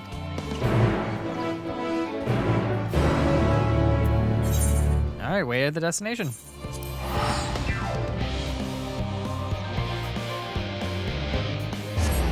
Given the quest name, I'm going to assume that the adamantite is going to be arriving really shortly.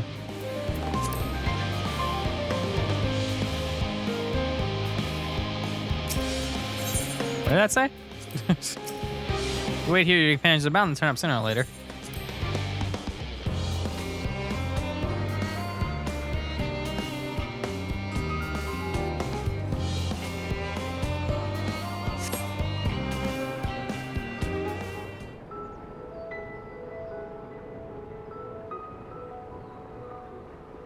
All set, I take it? We finished what we could. Delivered supplies, tracked down escaped animals. Trivial tasks as they may be.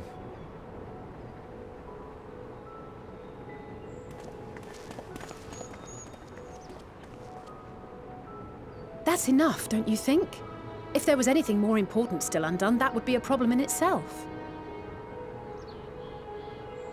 The vessel is essentially ready for departure. All that remains is to load the final batch of supplies and see everyone on board. Once we've readied the ether burner, that is.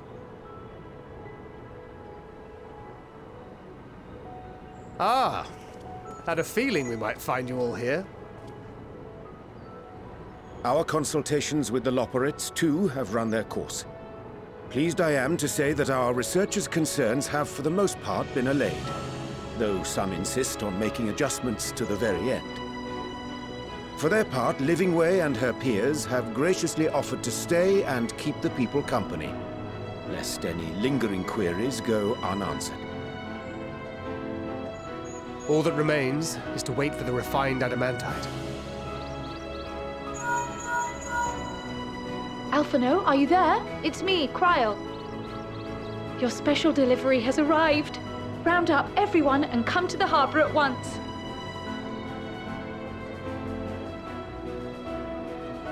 Speak of the devil. Let us go at once.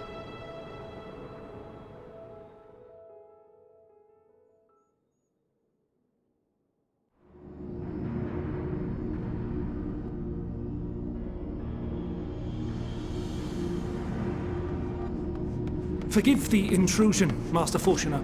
I bring urgent news. A great commotion has broken out in Scholar's Harbor. Your presence is requested, with all speed.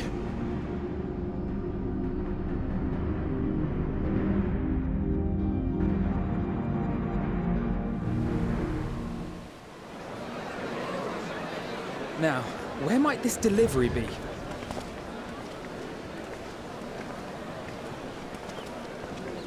Oh.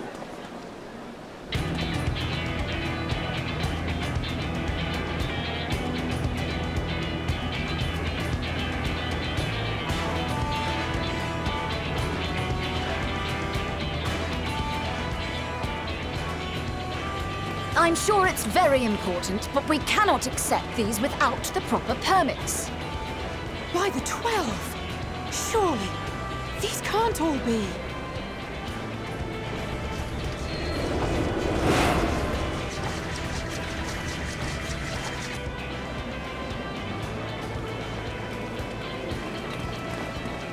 Bleeding hellfire!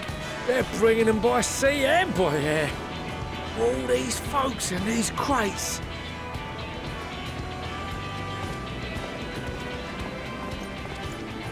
And more on the way. Got your adamantite right here. A bigger haul than any of these sorry bastards brought, and that's no lie.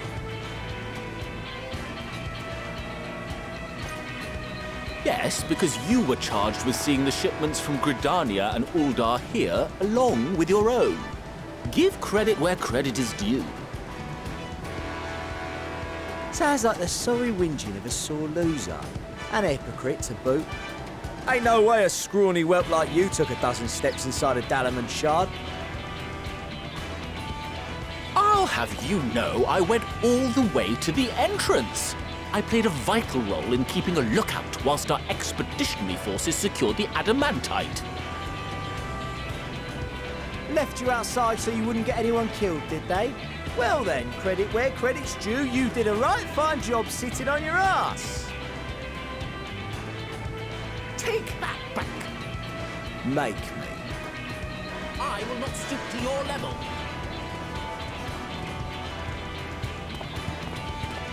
My, what a grand welcome party. Hancock and Saraban. We come bearing relics both sacred and elegant, as well as a few other gifts that may be of help, to be presented with best wishes from the Eastern Alliance.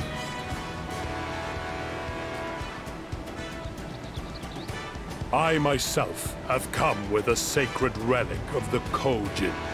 Upon learning of your need, Bunchin bade me deliver it on behalf of the Blue with all haste. Fearing I could not swim here with the necessary speed, however, I thought to beg our Confederate allies for aid. To my delight, Hancock was already preparing for departure at the self-same port, and had space for additional cargo. We did, of course, need quite the impressive vessel to get it all here in time.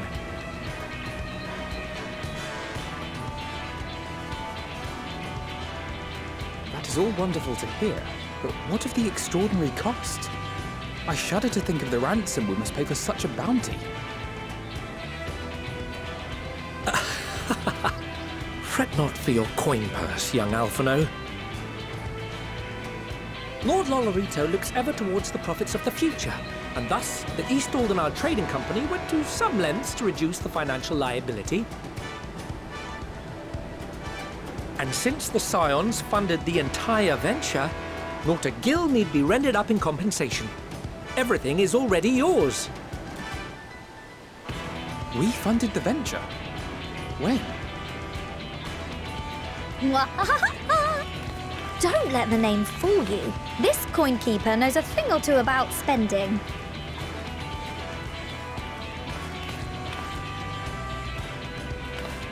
When it comes to capital investiture, a sprinkling of gil here and there will not do. You need enough savings to make waves when it really counts, which is why frugality is paramount. We also have the benefit of a generous patron.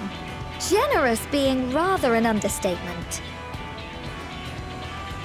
She has supported us from the shadows since the very founding of the Scions. Ere we even had coffers to fill. Mother! Millions. I remain, of course, an entirely neutral party. I simply thought our family's coffers were needlessly full. We can hardly take them with us on your teeny-tiny toy boat, now can we? And would be ashamed to leave all that hard-earned wealth unspent.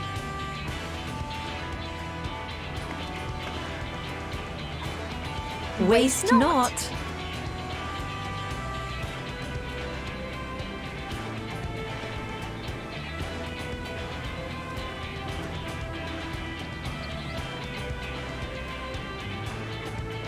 However did you manage so much in so short a time, then?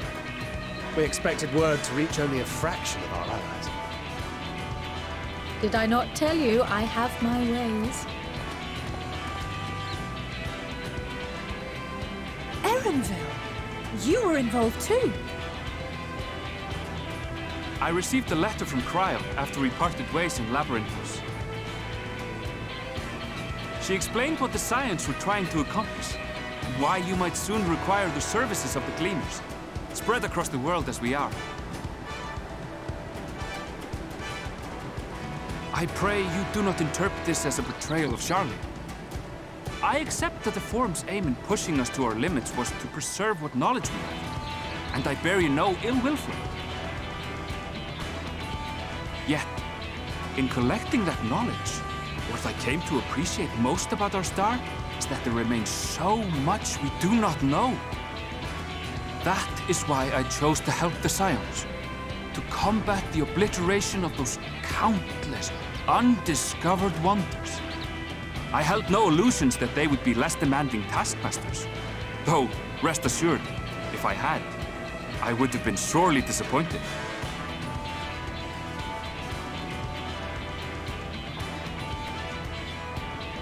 To make a long story short, the whole of the guildship cooperated to ensure your call was heard far and wide.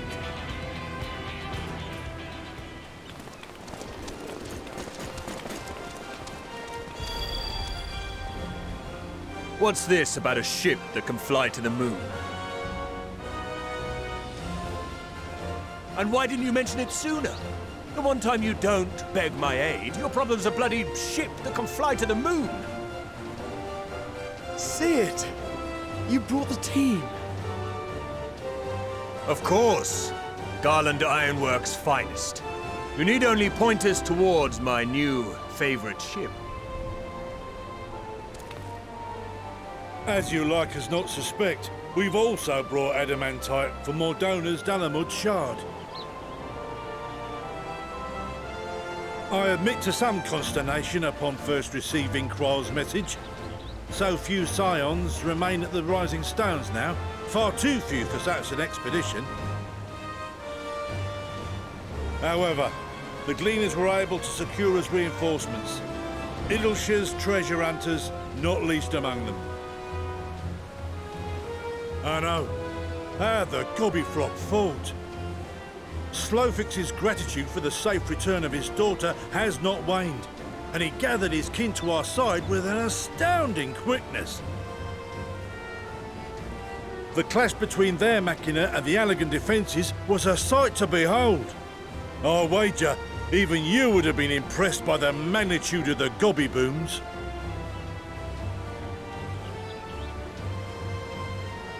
Fascinating as all this is, I fail to see how it explains your presence here.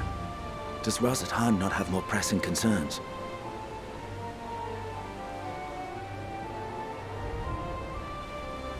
We do. Yet averting the final days would be the most expedient solution. That, and I am indebted to you.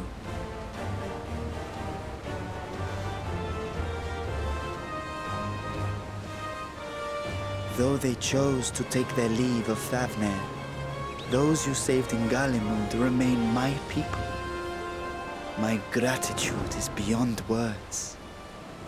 'Tis appropriate that I aid you in kind. If in the doing we bring salvation to others of this star, so much the better. You will recall that I spoke of my father, Midgard Summer, and his journey across the great expanse. As he traveled betwixt the stars, his resplendent scales drank of the ether in those nigh empty surrounds, and imparted to him the strength to persevere. Thinking they might further your cause, I called out to my kin for consent. Ajdaya's answer was silence, as ever. Tiamat and Hrisvelgre, however, responded favorably to the suggestion. My sire, too, stirred from his slumber long enough to speak and say, "Very well." Thus have I brought you his own worm scales. Fit them to your purpose, and seek a worthier fate for us all.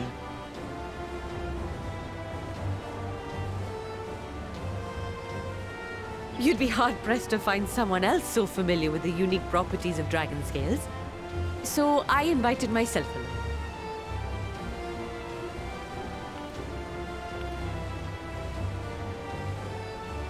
Bugger me, this is so unbelievable. I've gone right back round to believing it again. Forget a 6% gain in efficiency. With all these goodies, we could get 7, no, 10, no, 14 bleeding percent. Think of how far we could go. What we could do with that much power. What we could blow up. If Kokol is duly convinced, then it must be true. In which case, the science end of the bargain has been fulfilled. Would you not agree?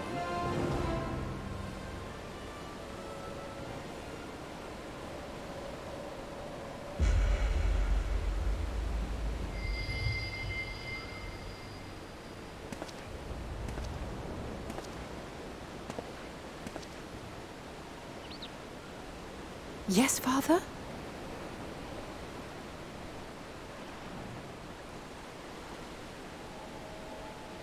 I know not what you seek of Hydaelyn, nor for what purpose you would take command of our ship. Yet this much is certain. To do so will be to dictate the fate of this star and the lives upon it. The lives of each and every creature, in their magnitude and their fragility. Do you understand? And are you prepared? We have seen and we have felt how much each life shapes this world. And so we are determined to abandon none. We understand what is at stake, and we are prepared to bear this burden.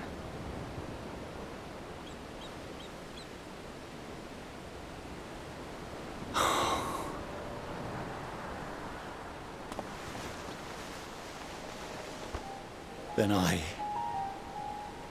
I will bear it with you. I beg you, share your struggles with me. As family.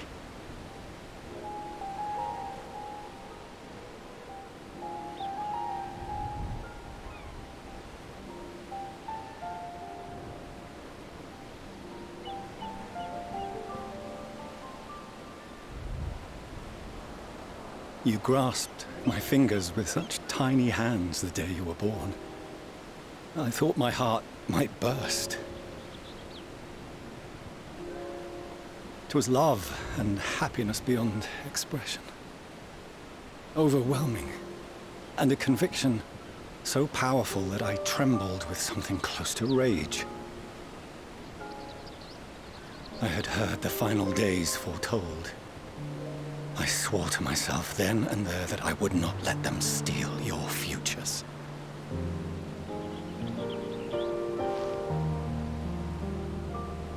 The great Exodus would succeed, must succeed. No sacrifice or sin was worse than the alternative.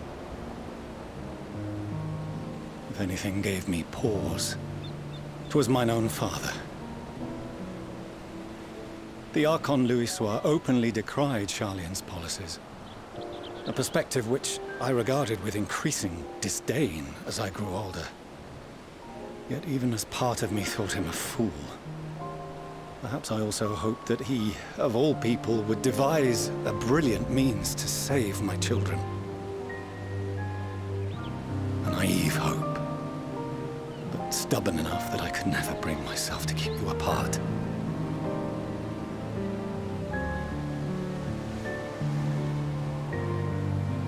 No, that was his doing, when he perished at Cartano. As we pulled that twisted slab of Dalamud from the sea, I remembered the warmth of your newborn touch. Chastened, I vowed never again to suffer any interference in my mission to protect you. No matter that you yourselves wished otherwise. Detest me, fight me tooth and nail, I would suffer it, and more, and be satisfied so long as I could force you onto the ship.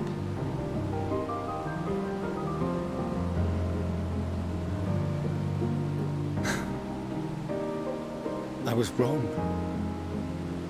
You two have grown so much stronger and so much wiser than I dared dream. You have earned the right to walk your own path, and already begun to do so. Good. Because there are things we care about, and people we love, and none of them is replaceable. Not a one.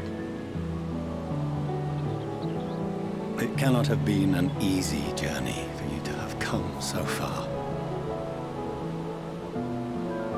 We shall be glad to acquaint you with the finer details someday, once this danger has passed. All that we have seen and heard, that we have felt and learned in our travels. Ours is not a kind world, but it is beautiful. Always.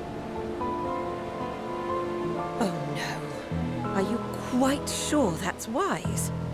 After all, someone turns pale and flees the room when he sees so much as an envelope containing word of your adventures.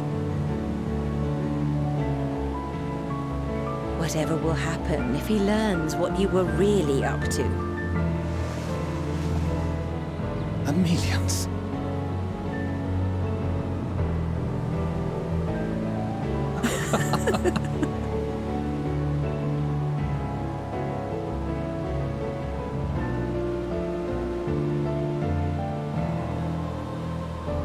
Though I have wronged my children most gravely, I owe you an apology as well. I assumed that it was the Scion's influence that made them so keen to charge headlong into danger.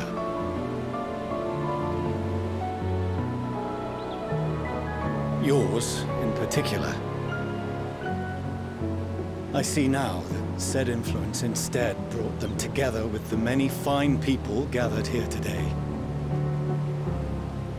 In which case, I hope you continue to guide them.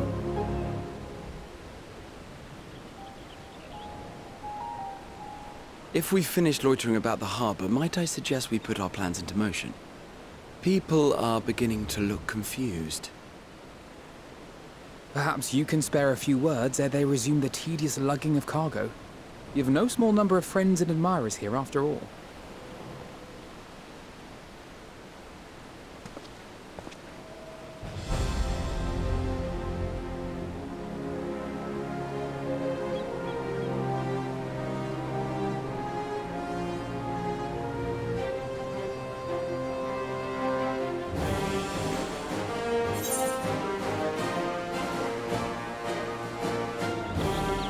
Lend us your strength.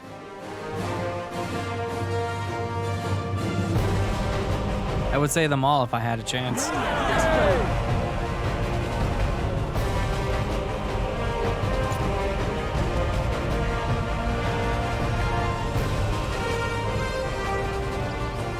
Your assistance is appreciated.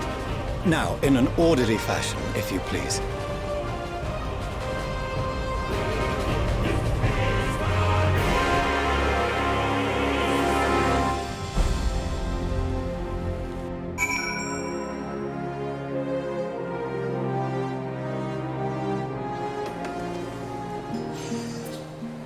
That was a very long cutscene.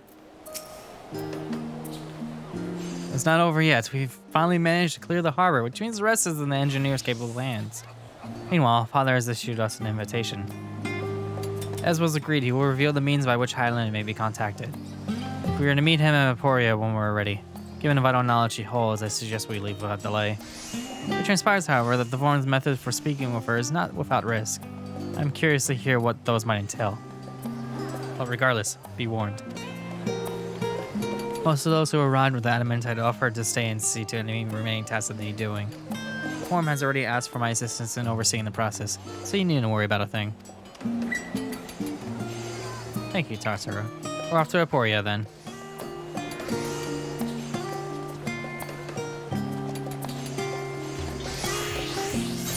And by off, I mean I'm teleporting here because I am not walking that distance. Oh my gosh.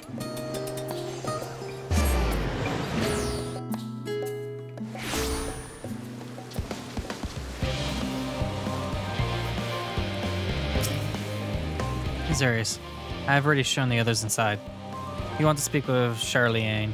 She has the keys to the lift and can send you down after me.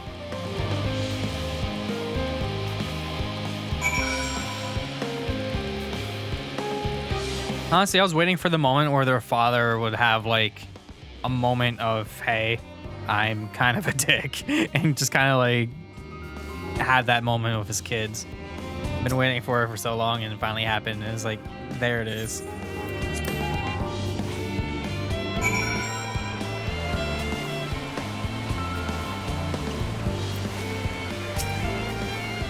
From here, we proceed to the heart of Labyrinthos, and its most closely guarded secret, Dalmatian. It marks the beginning and the end of our efforts, whence we delve to seek audience with the star, and whence we will embark on our journey to the heavens. This way, if you please.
I bid you welcome to Dalmatian.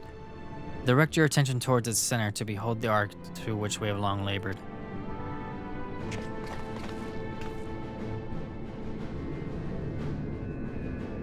As you can see, 'twas designed as a medium-sized craft, better reduce fuel consumption. Miniaturizing magics have been applied to its interior to ensure that the thrust-to-weight ratio does not place too great a limitation on its freight capacity. The ether burner, as you know, has been removed for further modification, but we shall reattach it soon enough. I've received word that Coco and Silver, your allies, are working on it with intense fervor. They're sure to see it done. It was by their expertise that many a prior disaster was averted. If anything, I fear they will not afford us much time for speaking with Hyland ere they finish. Point taken. Let us move on. I must warn you again, however, that even with the benefit of our device, to treat with her is not a simple feat.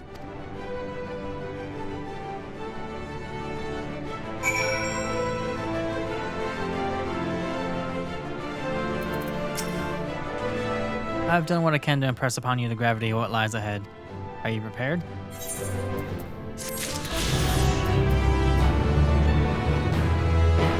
I will be, but for now, I have a New Year's dinner to go to, and this honestly was a perfect time for it to end for me.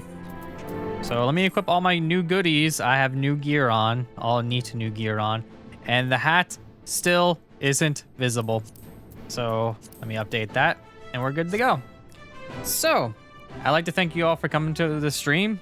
It has been a grand, fun time, and I think I'm getting near the end here. Let's see, what level is this? This is level 89, so I'm good there.